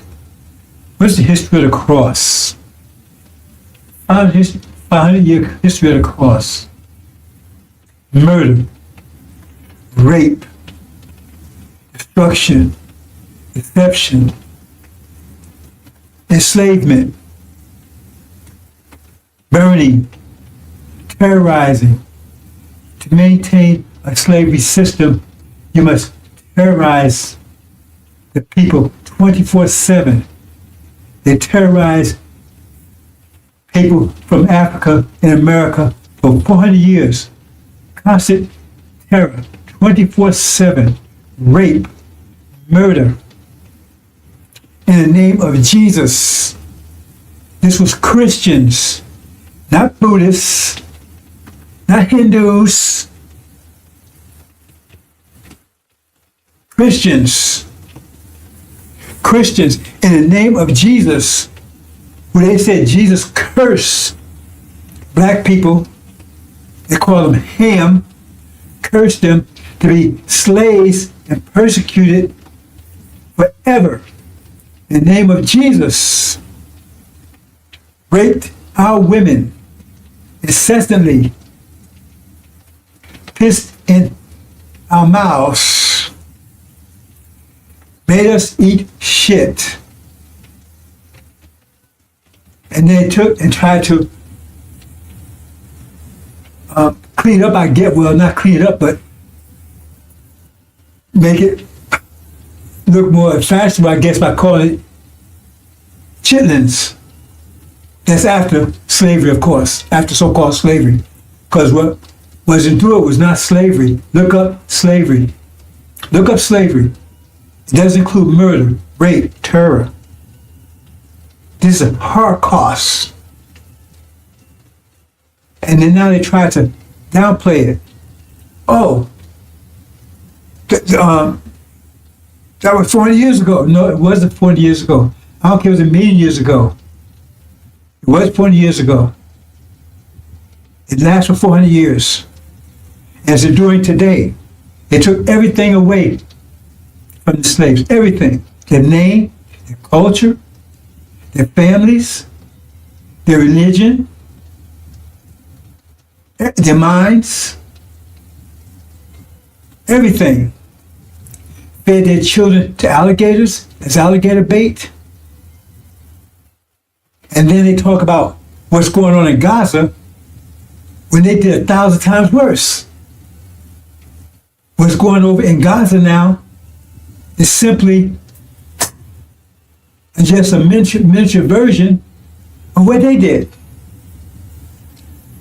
What they did was far worse than what's going on in Gaza. Gaza's bad. It's genocide. What they did was far worse and much longer. That's the legacy of Christianity. Murder, rape, disease. They wiped out the native population with genocide and disease. Smallpox blankets, knowing they was full with disease. Herpes, syphilis, gonorrhea from sleep with animals. So-called common cold was not common. It didn't exist here on this side of the world until they brought it here. Murder, rape. When they was raping our women, they had a cross hanging from their neck. And again, they taught black, and this was God's will. God's will. The enslavement of our people. And they continue on even today. That's the legacy of Christianity, the cross. So where's your rap sheet? Every time they arrest one of our people, your rap sheet, what's your rap sheet? How are you going to judge people for murder when you're guilty of murder beyond imagination for hundreds of years? Hundreds of years. Theft. You stole this land and murdered its people. And you crushed the native people here. When the braves would go out hunting, you would come into the camps like cowards and kill the women and smash the children's brains out on the hooves of your horses.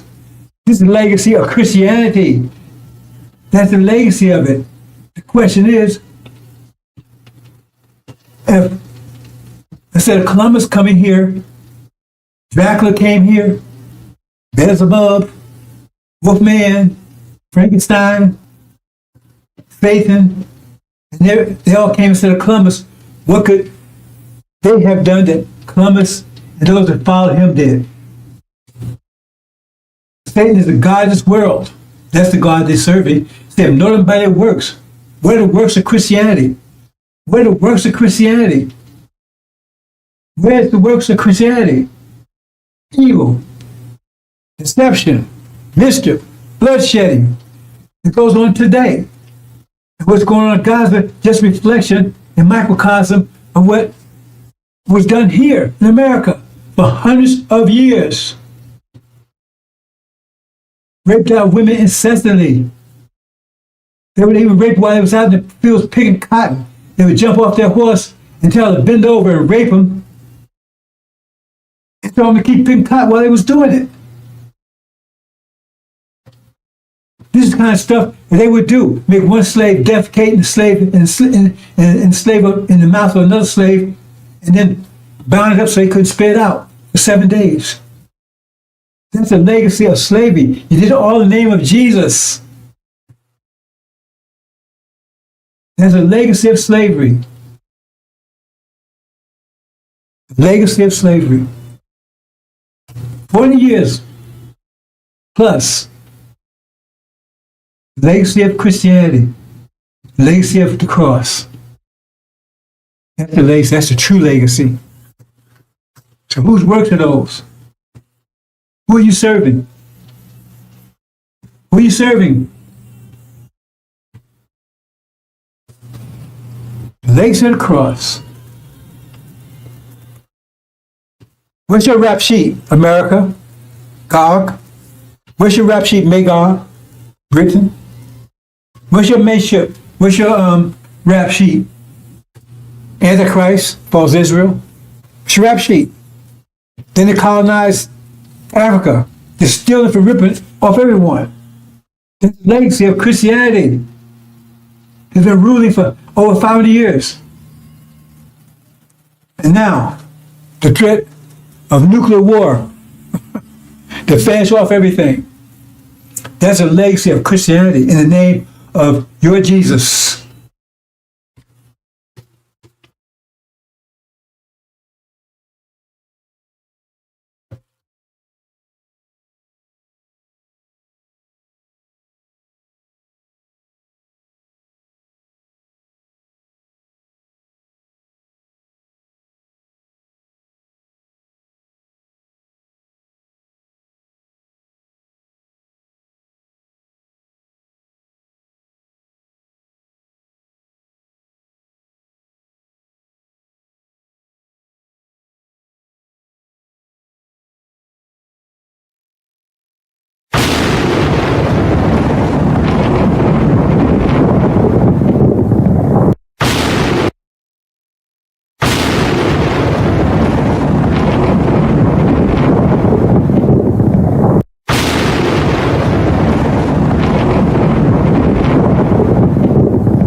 Surely you ain't talking about us packing our bags and going westward or going out there in the land. Ain't no cities, no towns, no infrastructure out there. Surely you ain't talking about that, are you?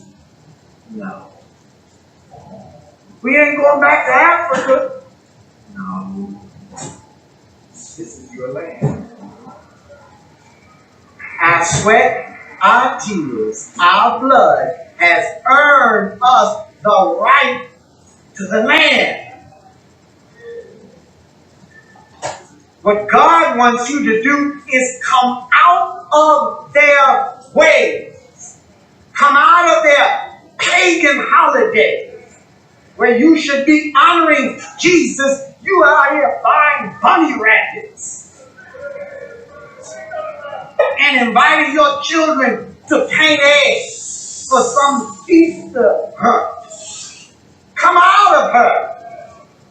Get the Santa Claus out of your house and a tree that is the way of the pagans. Come out of her. St. Valentine's Day. The heck is that? Excuse me. Come out of her name. Come out of her religion. Come out of her culture. Come out of her way of life. Come out of her educational system. Back to their people. When they was put off on the shores of North America. And this ship, Jesus, that John Hawkins brought our best hero. They stood and stared at it disappearing in the horizon, crying, wanting to return, with their hands stretched out towards that ship, and tied in chains themselves, bound together.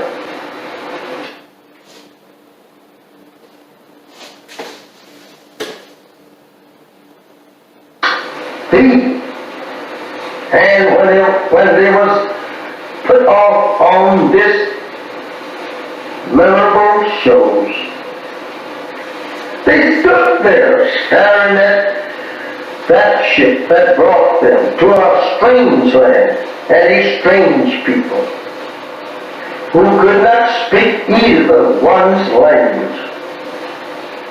Now they have to live in a strange country and a strange people who had proven to them every mile from their native land that they were going to be the worst enemies that they ever lived with. They were going to be the people that would destroy them. They soon discovered that on this ship that they were being brought here on. I don't know how we should say anything in the name of Jesus of good for us when this ship was named Jesus. This is how that we have always been deceived by the white man, trying to use Jesus, the name Jesus, to lull us off in a mental sleep, thinking that we are on our way to heaven. This is terrible.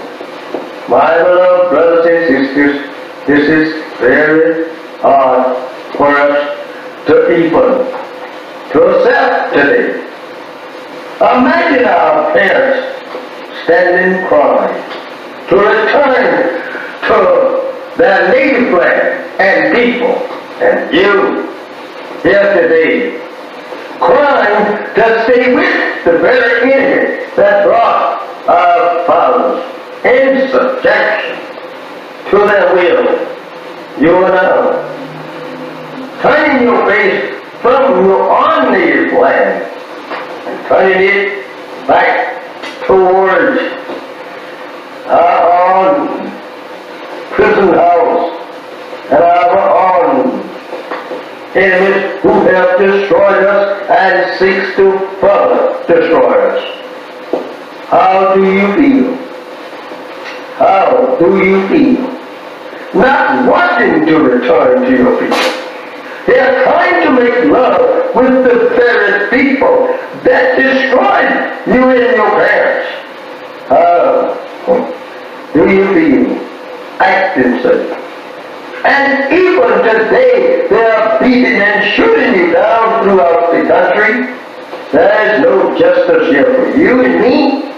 Why should not you want to be separated and be returned to your own? I ask you that question. Think over your parents on the eastern shore of North America, crying and praying to God to be returned to their own 400 years ago. How would they like, or you like to see them rise up in the judgment condemning you for being such fools as now want to live in the land that absolutely enslaved them and killed them and beat them for 300 long years here. They would condemn you as being fools for not wanting to be separated and go to your own, build up a nation for yourself after the white man say you were free. Remember that.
make it. Surely you ain't talking about us packing our bags and going westward or going out there in the land. Ain't no cities, no towns, no infrastructure out there. Surely you ain't talking about that, are you? No. We ain't going back to Africa. No. This is your land. Our sweat, our tears, our blood has earned us the right to the land. What God wants you to do is come out of their ways. Come out of their pagan holidays where you should be honoring Jesus. You are out here buying bunny rabbits and inviting your children to paint eggs for some Easter hunt. Come out of her. Get the Santa Claus out of your house and a tree that is the way of the pagans. Come out of her. St. Valentine's Day. What the heck is that? Excuse me. Come out of her name. Come out of her religion. Come out of her culture. Come out of her way of life. Come out of her educational system. Put it back to their people. When they was put off on the shores of North America. And this ship, Jesus, that John Hawkins brought our best hero. They stood and stared at it disappearing in the horizon, crying, wanting to return, with their hands stretched out towards that ship, and tied in chains themselves bound together.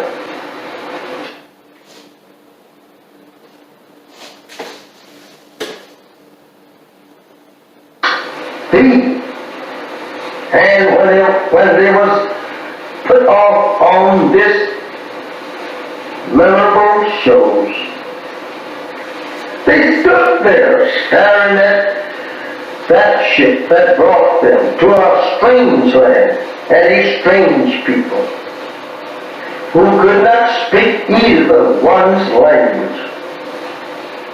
Now they have to live in a strange country and a strange people who had proven to them every mile from their native land that they were going to be the worst enemies that they ever lived with. They were going to be the people that would destroy them. They soon discovered that on this ship that they were being brought here on. I don't know how we should say anything in the name of Jesus of good for us when this ship was named Jesus. This is how that we have always been deceived by the white man, trying to use Jesus, the name Jesus, to lull us off in a mental sleep, thinking that we are on our way to heaven. This is terrible. My beloved brothers and sisters, this is very hard for us to even to accept today. Imagine our parents standing crying to return to their native land and people, and you here today crying to stay with the very enemy that brought our fathers in subjection to their will, you are now turning your face from your own native land and turning it back towards our own prison house and our own enemies who have destroyed us and seeks to further destroy us. How do you feel? How do you feel? Not wanting to return to your people. They are trying to make love with the very people that destroyed you and your parents. How do you feel acting such? And even today, they are beating and shooting you down throughout the country. There is no justice here for you and me. Why should not you want to be separated and be returned to your own? I ask you that question. Think over your parents on the eastern shore of North America, crying and praying to God to be returned to their own 400 years ago. How would they like, or you like to see them rise up in the judgment condemning you for being such fools as now want to live in the land that absolutely enslaved them and killed them and beat them for 300 long years here. They would condemn you as being fools for not wanting to be separated and go to your own, build up a nation for yourself after the white man said you were free. Remember that.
Assalamu alaikum, sisters and brothers. Sulman Rahim here, Veteran of Covenant. Okay, brothers and sisters, it's been a year now, and we're finally home after 40 years in Arabia. I'm reporting to you from Arabia. Finally home after 40 years. Right? And so we've been here a year now. When there was an agreement made, a former slave master, he said, we had a choice. Stay here or leave. Right? So we chose our inheritance, Arabia. So we left. And half the original people decided they wanted to give up their inheritance and trade it for a place in America in reconciliation with their former slave master. That's their choice. They chose, said, we don't want to go over to Arabia. We don't go over there sand and all that stuff. We want to stay here in America. We've been here all our lives, been here 40 years, born here, right? And we can make peace with our slave master. Okay, so they decided to stay.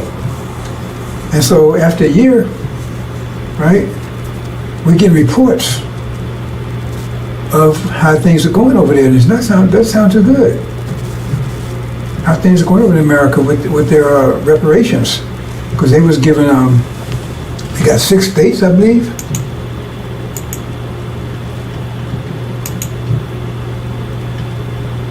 Yeah, see? Yeah. Yeah, they got those 6 states right there. That's what Farrakhan told them. They was listening to Farrakhan. Farrakhan promised them, they stay there, 6 states, right? Had their own land. And they can make reconciliation with the former slave master. They're not devils. They're not devils. They're human beings. They just had a rough, they were just, did some things wrong, but now they're going to make amends and make reparations. So 6 states, and in addition to that, they gave everybody $1 million. Everybody stayed $1 million. Okay? Say, thank you, Farrakhan. They're so happy. Thank you, Farrakhan. Thank you, Farrakhan. Man, you got 6 states. That's what you promised us. We got 6 states. They're thanking you. Thank you, Farrakhan. Right? And this was a year ago. They got the 6 states. Thank you, Farrakhan. Right? Everybody got $1 million. Everybody $1 million. And they're rejoicing. Oh man, they're so happy. Hey, we made it. We got America, man. We got reconciliation for a master. You got 6 states. Everybody got $1 million. We're all rich. That was a year ago when we left. Okay, so we're in Arabia. They're still back there in America. And now we're getting reports a year later. This was the way it was a year ago, man. They were so happy. They were so happy. Right? And now we get reports of what's going on right now. Let's see. Oops, it says a power failure. Great power failure in those 6 states. Power failure. And just those 6 states. Right? So, and now they had big and massive, they came asking to turn the power. Well, why can't they do it? Oh, Farrakhan didn't train anybody. He was telling you about 6 states, he never prepared you for them. So nobody knows how to do it. How to turn the power grid back on. So now he's begging, man, master, can you come and turn this thing back on for us? I mean, you would think that if he told them 6 states and promised them that he would have prepared them for it, right? Their schools and education, whatever they needed for that. But now, I guess they didn't, because they said over there now he's begging the former master to come and turn the power back on. And then what? I mean, this is all that's happening now. I mean, I'm getting these imports in now. A year later, it's like they're coming in every hour. Power grid failure, right? Then say, oops, crop failure. All of a sudden, there's no. They looked at the farmers when they done it. Farmers said, "Oh." So then they asked master, what's happening here? How come you know? Right? Our crop.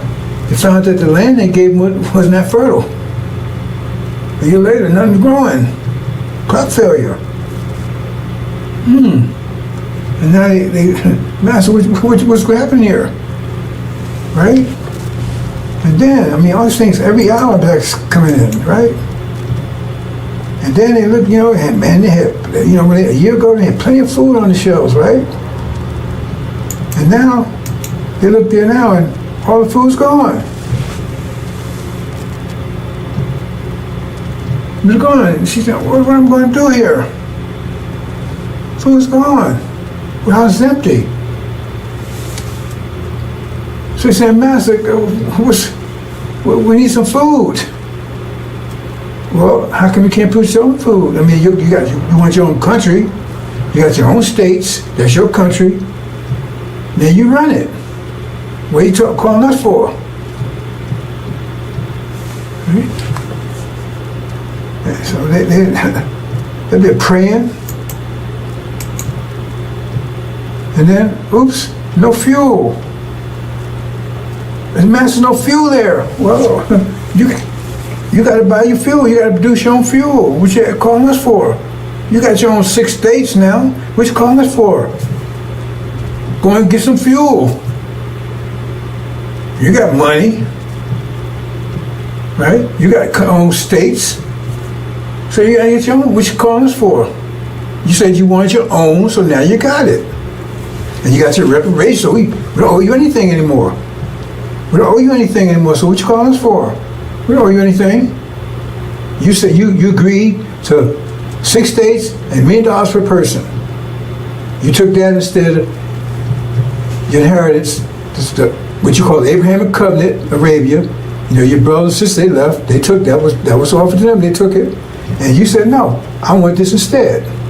So now you got it. So what you calling us for? Oh, no communications. Oh, man. No communications, right?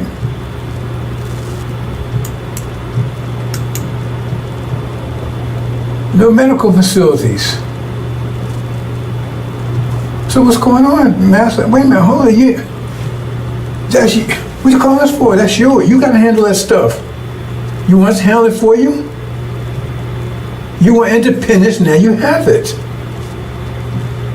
I mean, wow, this stuff was coming every hour, man. Instead, like a year, they was celebrating. And now they're crying, begging the Master, okay, look at all these problems here. I said, wait a minute, that's yours. What comes about your problems? You have to work those out. Right? No transportation, I mean, no planes, no nowhere. We don't know about fly the planes and drive the trucks and the boats and stuff and to go and get this stuff. Well, what you done that for? You wanted this, you got it. So go ahead and train your own pilots, build your own planes, build your own boats and right? You see what I'm saying? Transportation, build your own trucks. What you calling for? Yeah, Master, we see this. You said you wanted 6 states, you got it. You want $1 million per person. That was your reparations. So then if you didn't pay people to take care of this, how's that our problem? You're independent now. You're really free now. Oops, no fuel, the gas station's empty. I can't drive, eh? And no gas. Man, wow. All this stuff happened like for a year. They thought that everything was great, and all of a sudden everything ran out. So I guess what happened? Everything was there when they got it, and then it ran out. They had to, for them to replace the fuel, to get the farms going. So they was left with that stuff. The factory was full. I mean, warehouses full. Then you had to keep they thought that was just going. I guess they thought it was just going to be there, just by itself. They didn't prepare for it. See, and they ain't trained any engineers and scientists and architects and stuff. They you know, business. They didn't train anybody. So Farrakhan, he told you he's going to get this for you, but he didn't prepare you for it. He didn't get anybody to handle this stuff. So what was that all about? So now he asked the master, hey, don't call on me. You was here, you had it when you was here with me. You said you want independence, you wanted reparations, so you gave it to you. Well, call on your brothers over there. They left, they handled their own business. You said you want to stay here, right? See? Don't have any professionals or technicians, scientists, doctors, none of that.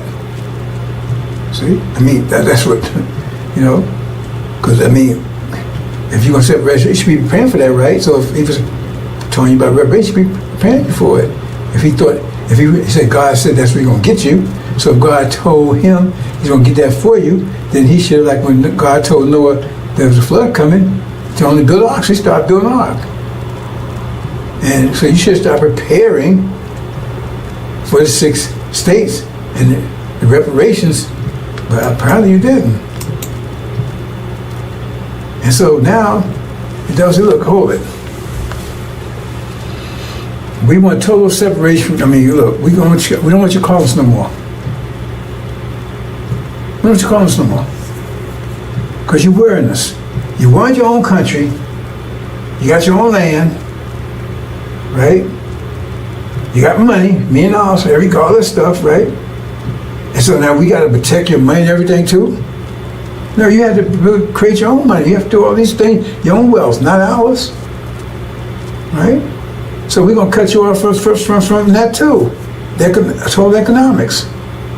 So they go and tell it. They tell all the people in, you know, on all the white folks, right? Because all the black folks, now all the black folks is either in Arabia or in those 6 states. That's the solution. You had to be one way or the other. There couldn't be no integration, all that kind of stuff. That's the deal. You just said one or the other. So all the black folks are there, ain't no integration, all that kind of stuff, right? Black folks are there, one or the other, so they're there. So they said, okay, right? So they just say, we're going to take our money because we don't know what y'all doing over there. You have your own money, you have to find your own wealth. So what they do is they tell all the white folks, say, protect your money, right? Transfer your money into gold. Transfer all your dollars into gold. Okay. Now remember, they gave everybody $1 million a piece. So everybody got $1 million a piece, right? And so they transfer it to gold. And then what happens is that what they do is they start just printing money. White folks just start printing money. You understand what that means? That's inflation, right? Because if you got $1 million of gold, a million ounces of gold, say 1 million ounces of gold, understand this, and you got 1 million certificates, then you say each certificate is worth 1 ounce. If you got 1 million ounces, each certificate is worth 1 ounce. Understand that? If you got 1 million ounces of gold, and you got 1 million certificates, each one of those certificates is worth 1 million. You know, if you want to say trade with the certificates, each one of the certificates is worth 1 ounce of gold, right? But if you take and print, you say you got 1 million ounces of gold, and you got 1 million certificates, each one. But say you print twice as many certificates, you got 2 million. Well, then each certificate is only worth 50 cents now, because you got to connect that to the gold. Well, you print 4 times, then each one is worth a quarter. So the more you print, the less they worth, because those certificates has to equal what the gold is. You understand? So the more you print money, the less, right? The less they're worth. So if you print twice as much money, right, there's less gold. You understand? So $1 is worth 1 ounce of gold, which that's right. Then if you print double that amount of dollars, then each one's worth half an ounce. You understand? That's what printing money without increasing their wealth does. That's inflation. So what happens is they keep printing. They get down to where $100 is worth a penny. But see, that doesn't affect their people. They told to protect their money because they transfer their money to gold. So gold still has its value. It's just the dollars don't. It still got the same amount of gold. But the dollars, they get down to a penny. So you can't buy it. You had $1 million, now your $1 million worth of $5. That's what all this worth. $1 million. Hardly worth anything. Hey, that's our money. You gotta have your own money, you control your own wealth. You can't keep coming to us what you're doing. And you think they wouldn't do that? Yeah, you've been a Gaza lately? You see what happened to the trees they made with the so-called natives? Kept telling me you had a forked tongue because they kept making trees with them, then they broke the trees. And took their land and genocide and everything else. But no, they wouldn't do that to you. See? Because now you have, your money's worth nothing. They haven't lost anything. Because once that money's worthless, it's no good, right? Then you burn it up, throw it away, it's worth nothing. The people still got gold. And even if they take it, hold on to money, hope to increase again, they just use another different certificate, use another form of money. So it's still worth nothing. That $1 million you had, you was so happy with it now, it's probably worth maybe $1. So you can't buy anything with $1. Plus the economy's collapsed because everything is failing, and you don't know how to repair it. You don't know how to get those communications. You don't know how to do any of this stuff. You don't know how to engineer, build a house. You don't know how to do anything because Farrakhan didn't. Right? He didn't prepare you. He told you he'll give you 6 days. He told you, listen to me, right? So now you're broke, and your economy is gone. You have no food, no electricity, no power, anything, right? It's not their fault. They gave you what you asked for. You saw out your inheritance for that. And then they closed the border. Because you're going to try to get back into America now. We want to come back in, Master. No, we don't want you back in here. We sorry, we want to come in. No. That's what you chose. You stay there. They closed the border, so you can't get back in here. You can't get back in America, into what you could call your land now. Swaziland or something? Farrakhan. Maybe you call it Traveland. Farrakhan. They met the Farrakhan. Right? So they close the borders, you can't. Because now you're hungry and everything else, your money's worthless. Oh God, come back, Master, I'll come back work for you, I'll work for Popeyes, I'll do anything you want. No, remember, now blacks, either they over in Arabia or they in that land. There are no blacks in America, in places, just in that land, that you 6 states. And now you're starving, you ain't got no, your money's worthless, nothing works, and they close the border. Right? And then you see Master, he on the phone, you talking to the guy that you kept treating, help you. Hey, we finally got rid of them niggas. Finally got rid of them. Finally got rid of them. See on the phone. Yeah, it worked. We sold them no reparations. We sold them that used car. It turned the miles back and everything else, and they bought it. See? They could have had a BMW. They could have had a Lamborghini. They sold that for a BMW that looked good. Damn thing didn't work. And now they're starving, living in tents.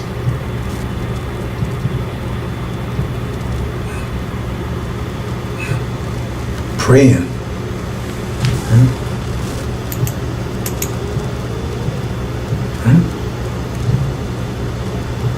So what? Then what next? What we gonna do, Farrakhan? What we gonna do, Farrakhan? You told us to take reparations, so we did. But they gave us everything we asked for. What we gonna do, Farrakhan? What we gonna do? Pray, pray, pray, pray. That's his answer. Pray, pray, pray.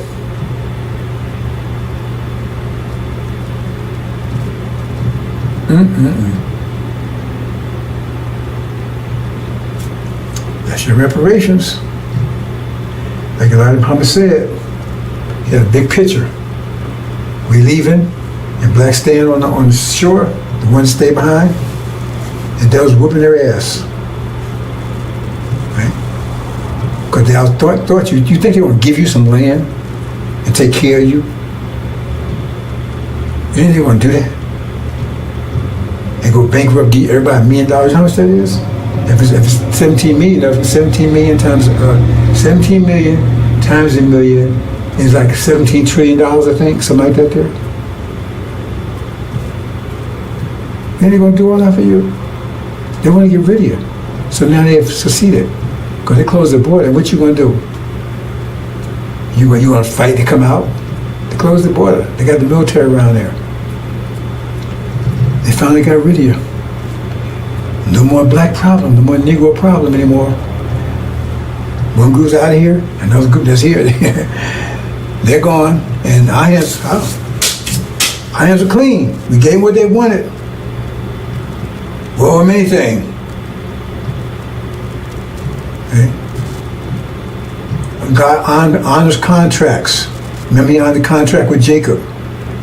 Esau sold his birthright for a bowl of soup to Jacob, when it was Esau's inheritance, and God honored it. Okay, Jacob, it's yours. You're the one. And that's the deal. Because he ain't your friend. Pharaoh ain't your friend. Pray, pray, pray. That's the answer. This is homeland you was promised. You never rejected it.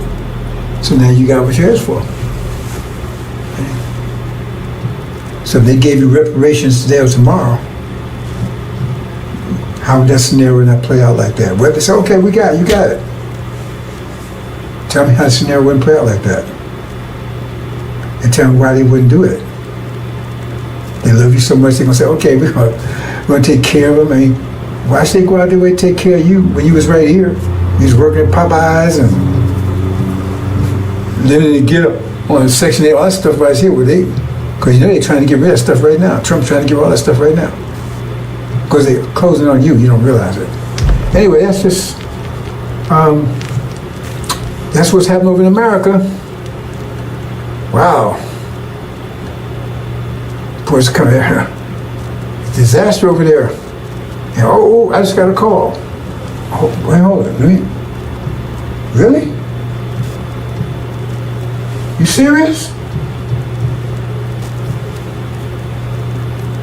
Our ambassador just got a call from I don't know what they call them. They call it Conland or something. I forgot what it's some name to call it right there. That 6th day. They're begging us to come and help. Can they come over here? Can we come and get them? Really? Can we come and get them and bring them? Oh no. Now he went and asked as Master Farad Muhammad, right? He said, no, hell no. We ain't going to get them. And I agree with that. Yeah, the Master said he said, let's call him, and he passed the word to Master Farad Muhammad. Master Farad said, send him back. Master, no, we can't come and get you. You chose, you made your choice, live with it. Or die, whatever the situation is. Wow. I can't believe that. They actually, right, sent a message over. I don't know how they did, I don't have any communication, but somehow they got the information over to him, said, we please come and get him. Nope. Said, no, tell him no. And don't waste time communicating with us anymore. You got your land, you got your reparations, you got your money, you got Farrakhan as your leader. Yeah, tell him, talk to him, let him straighten out for you. He didn't want to sell you the idea, he was a salesman. So you on that idea of reparations, we told you. Right? Suleiman, right? He was the messenger to you, telling you, look, man, let's go home. You said no. You chose not to.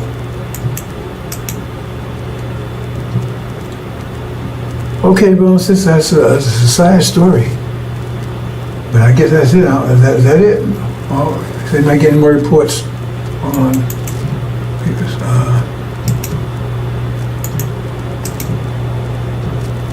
Okay, he says that was Matthew Prophet Muhammad's final decision, and I think they closed communications off from there. So, like I said, brothers and sisters, we got those guys that came in. All that came in today, man. Came in fast. After a whole year, total collapse. Now they're begging it. Somebody help them. We can't do it. Maybe Master help you. We won't do it. Assalamu alaikum.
Update, brothers and sisters, got another late report in that they said, well, if you want to come and get us, well, we at least send them some food.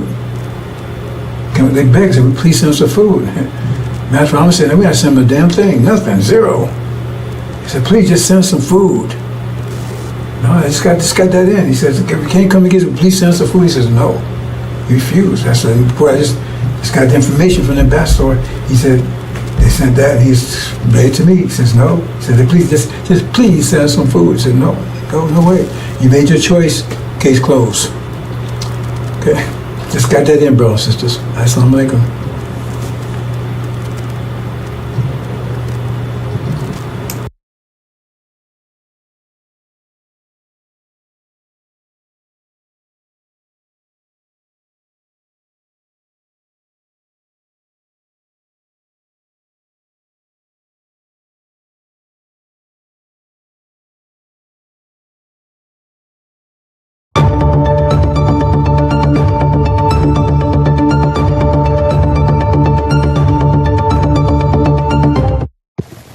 Assalamu alaikum, sisters and brothers.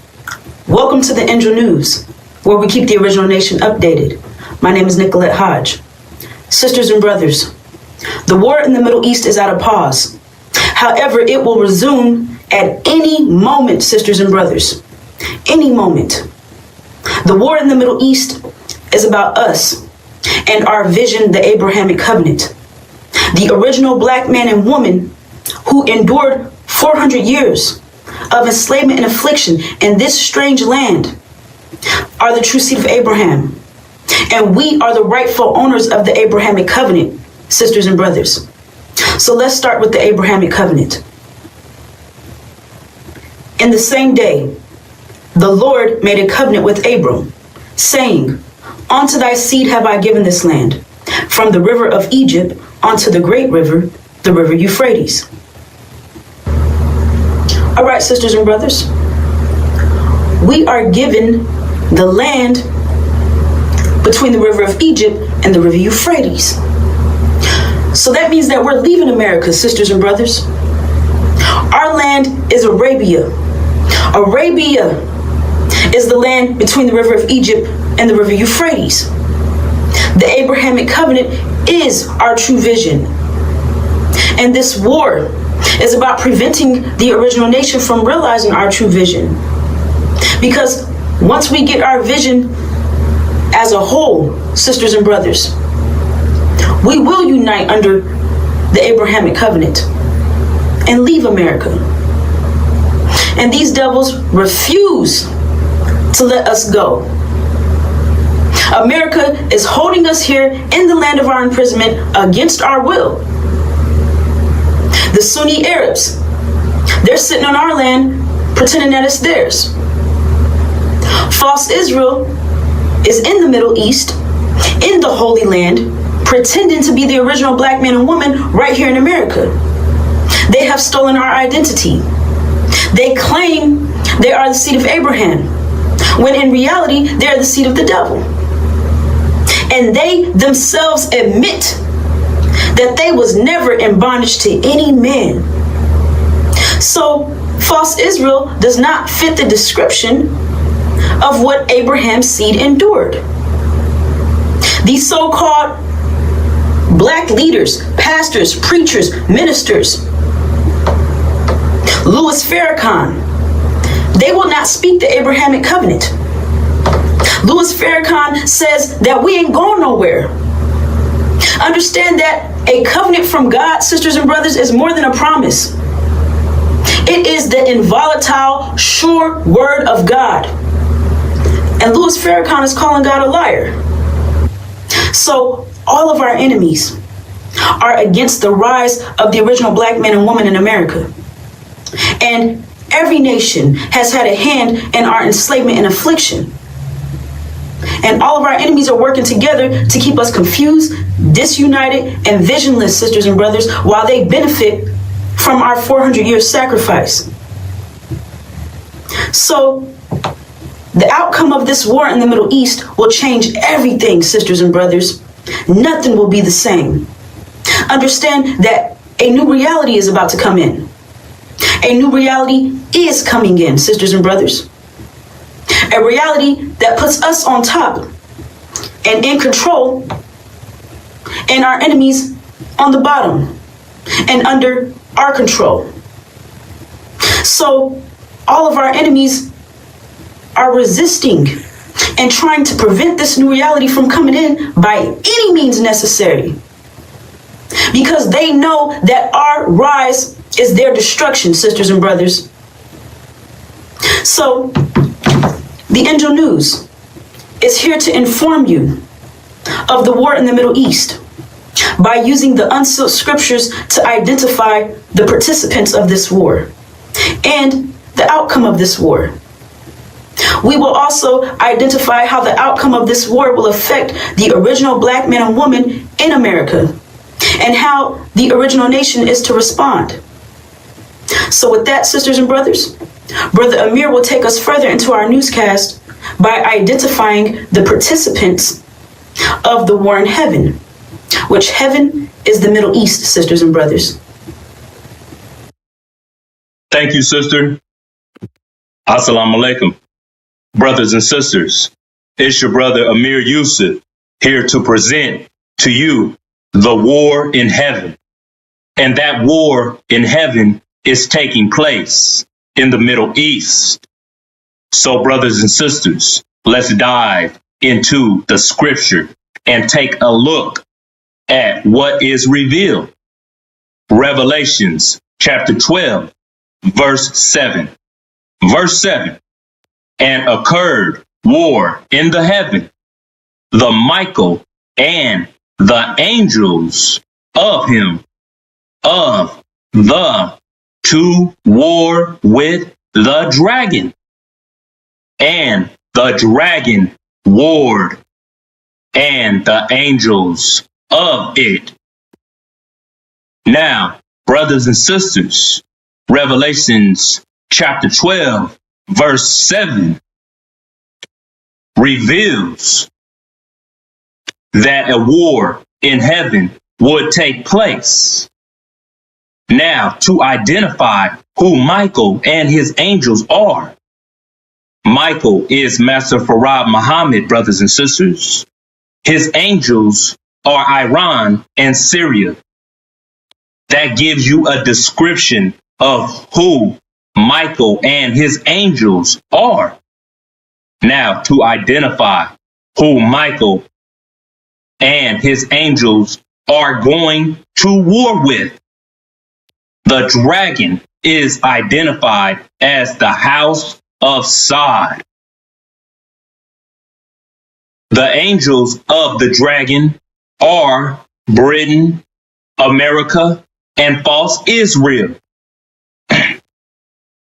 Revelations chapter 12, verse 7 reveals the war in heaven, and also that heaven is located in the Middle East. And it also identifies who is involved in the war in heaven. Brothers and sisters, sisters and brothers, as I come before you, I leave you with the peaceful greetings of Assalamu Alaikum. Peace be unto you, family. Thank you, Brother Amir.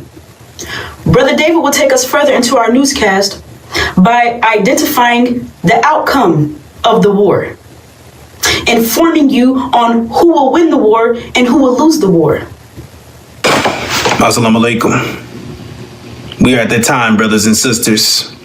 America's involvement in the war is about to end tragically, with Michael and his angels versus the dragon and his angels, which is the imminent war that will end with the defeat of the House of Sod and his angels, America and Britain and false Israel, which will be an authority switch,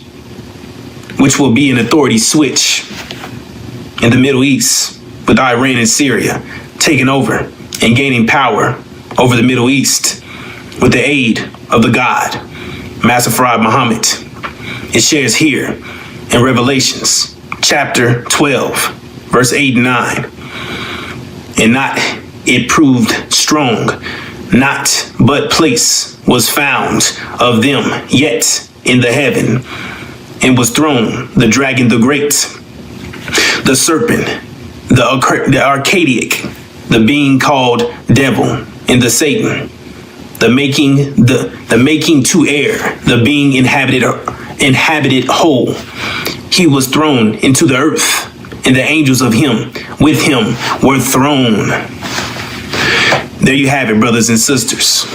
This proves exactly what we are sharing, that the dragon and his angels, the House of Sod, America, Britain, and false Israel, will lose the war.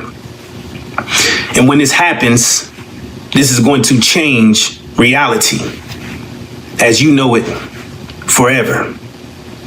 America will no longer have access to oil in the Middle East, leading to an energy crisis right here in America.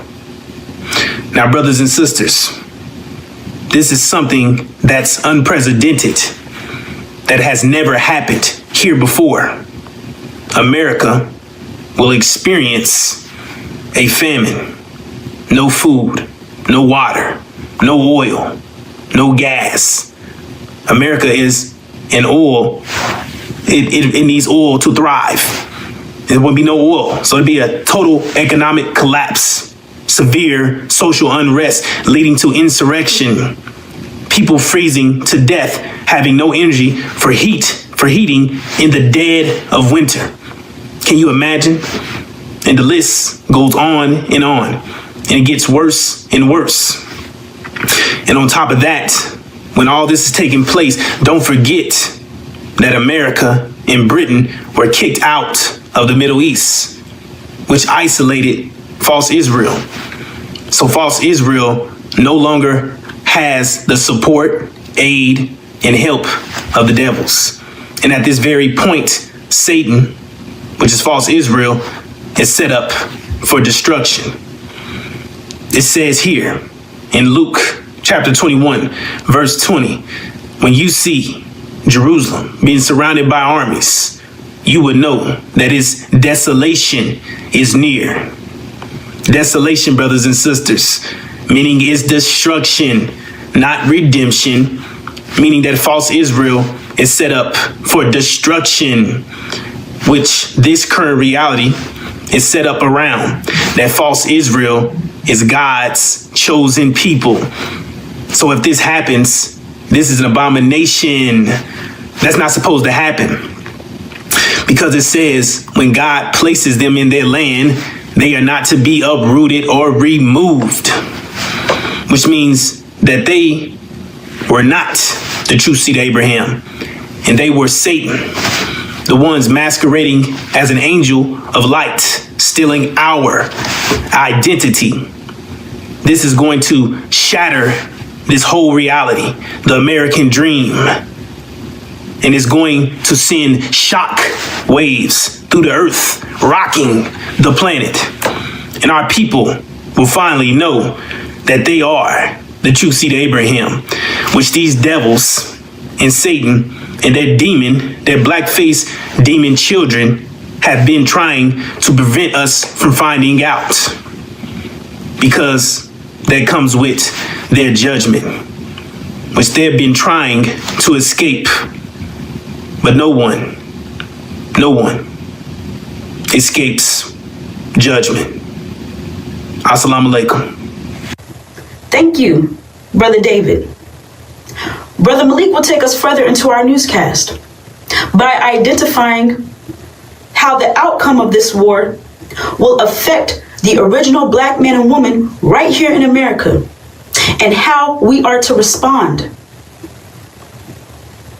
Thank you, sister.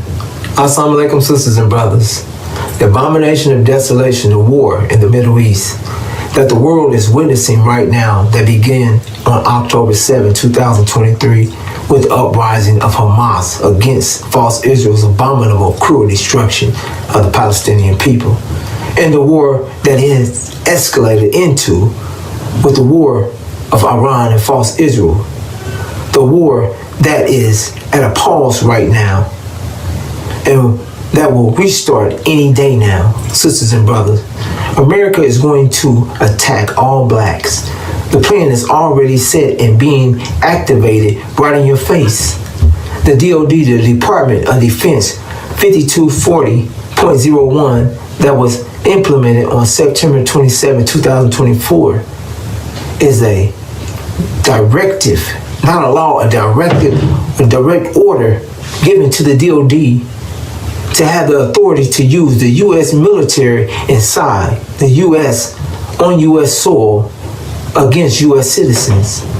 This level of authority that the Department of Defense has is in paragraph 3.2, assistance in responding with assets with potential for lethality or any situation in which it is reasonably foreseeable that providing the requested assistance may involve the use of force that is likely to result in lethal force, including death or seriously bodily injury.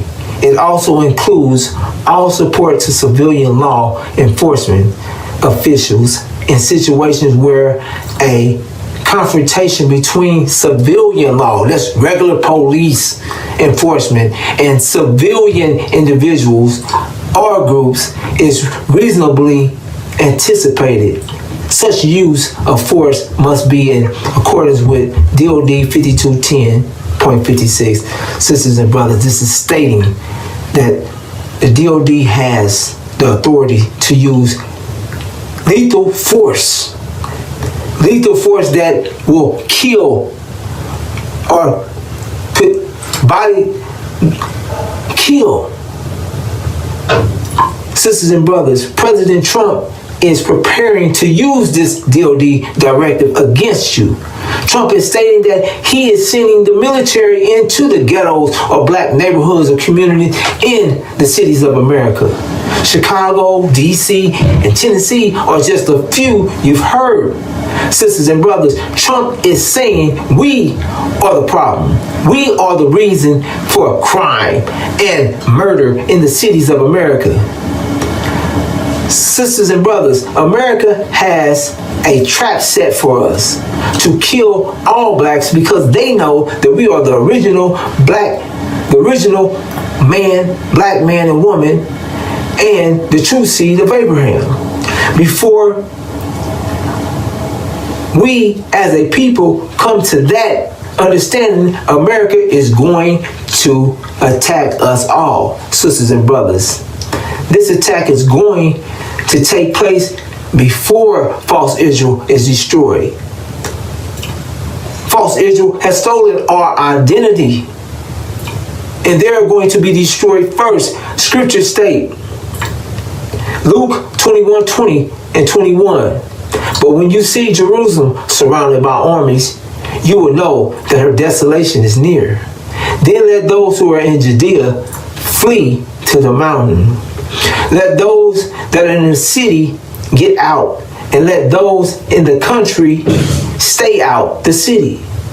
Sisters and brothers, this is a calculated plan that is being carried out in your face. Let us deal shrewdly with them. False Israel's destruction will be the outcome of the war in the Middle East. America will be thrown out the Middle East, which will collapse America's economy. Sisters and brothers, when you see Jerusalem surrounded by armies, we must flee. We're fleeing to unite and come together overnight as a mighty army to protect our nation, our children, our women, and ourselves. We are the true seed of Abraham. We're the hated and the despised. And our rise will bring their reality to an end. We are the target, sisters and brothers. We're the hated. America must attack us before false Israel is destroyed, because false Israel is lying. They have stolen our identity, and false Israel destruction will expose who they really are. When false Israel is destroyed, we will know without a doubt that we are the true seed of Abraham, and the world will too. So America will attack us before false Israel is destroyed. Sisters and brothers, this is a warning. This is an alert that America is out to kill us all. Donald Trump only has to sound the alarm, to share, to make that move, to make that national security alert.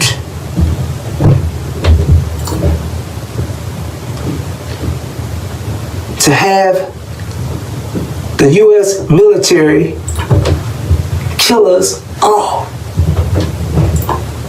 The civilian police on every level, they have been given the permission with the Department of Defense Directive 52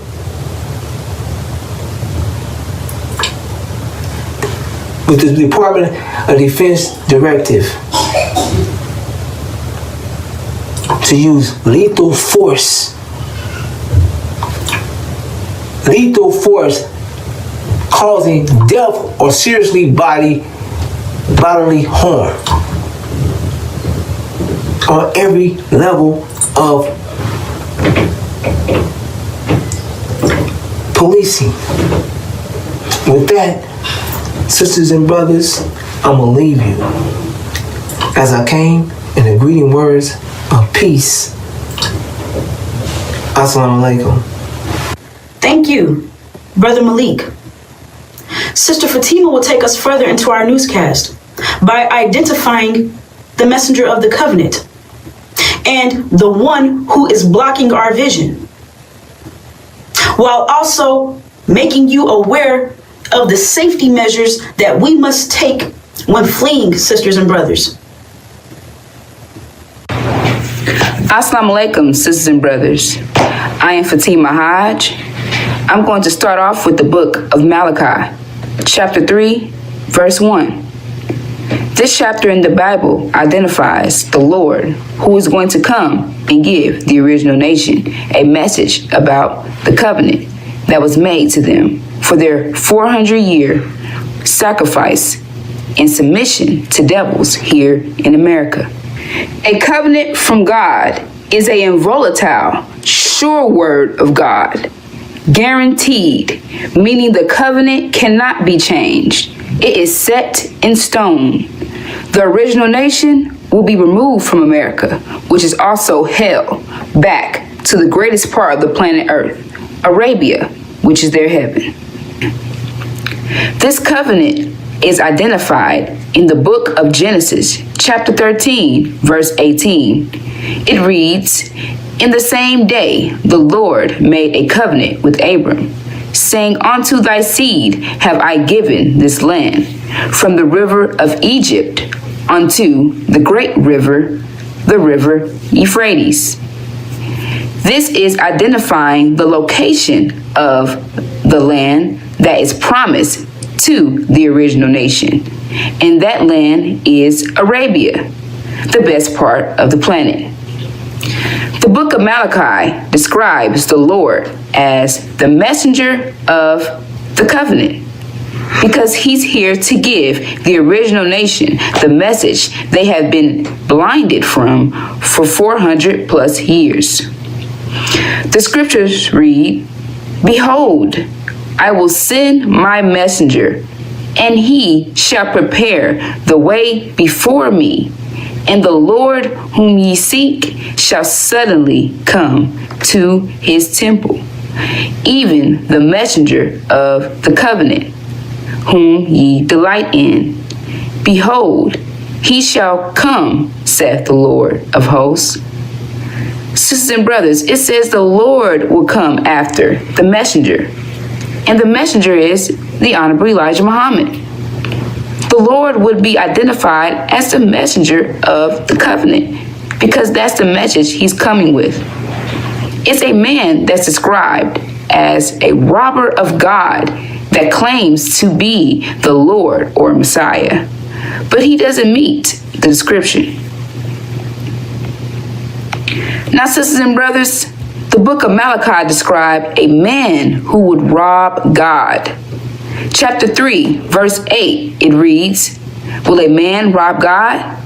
Yet ye have robbed me. But ye say, Wherein have we robbed thee? In tithes and offerings. Ye are cursed with a curse, for ye have robbed me, even this whole nation, and robber of God."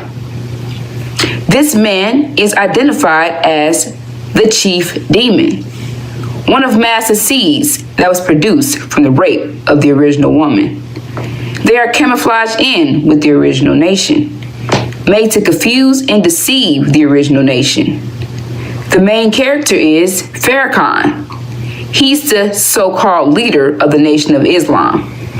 But he's done nothing but kill, steal, and destroy, just like his fathers. Sisters and brothers, he's changed the teachings of the God 100%, because they are against his nature. And this plan is to destroy the original nation and destroy our vision. And he's worked long and hard doing just that, telling our people we're not going anywhere and that they are staying here in the land of their imprisonment, when that's obviously a foolish thing to do. This is all because he's an agent for our open enemies, Massa, and all of his pastors and preachers are doing the same, deceiving our nation. So this scripture says, will a man rob God? Yes, absolutely. Farrakhan has been cursed for doing so. Sisters and brothers, he's disemboweled. That's a special curse given to hypocrites. And that's exactly what Farrakhan is: a thief, a liar, and hypocrite. So, sisters and brothers, we must be aware of our open enemies, also our hidden enemies. You all have enemies who are original as well, sisters and brothers, who are in Africa, Esau. They all hate you, sisters and brothers, because you are God's chosen nation, and you're going to reap the blessings due to your 100% submission to the will of God. Sisters and brothers, any day now, we are going to receive an energy burst. And this energy is what's going to help our nation unite and come together as a mighty nation. But we must also be aware of our enemies' unity as well, who will unite and come together. We must be aware of our vision, sisters and brothers, because they are going to try to make you join with them. And doing so is your destruction, because they are also going to be destroyed and fighting for America. We must understand that we are getting out of here, and your vision is the Abrahamic covenant, no other. This is going to be a time like no other, unprecedented times, and they are going to tempt you. So, sisters and brothers, keep in mind that everything that glitters ain't gold. And your vision is the Abrahamic covenant. Thank you, Sister Fatima. Sisters and brothers, the Angel News has identified our vision, the Abrahamic covenant, and how this war in the Middle East is directly tied to us. We have identified each participant of the war and have even identified that Master Farad Muhammad, Iran, and Syria will be victorious in this war. And the House of Saud, America, Britain, and false Israel will be defeated in this war. They will lose the war. We have identified the destruction of false Israel and how we are to flee when we see Jerusalem surrounded by armies. Because these devils have an attack in place and ready to go to eliminate the original black man and woman right here in America, to prevent the fulfillment of the Abrahamic covenant. We have also identified that America will make an attack on all blacks. And to be careful, to be cautious, sisters and brothers. Trust none of our enemies. Some of them look like us, but they are totally against us. So don't run to the Africans. Don't run to the Sunni Arabs or the demons, the house Negroes, the Christian blacks, because they are out to destroy the original nation as well. So, sisters and brothers, the Angel News keeps you informed on current and future events so that we can safely secure the original nation. We will be back with more. Assalamu alaikum.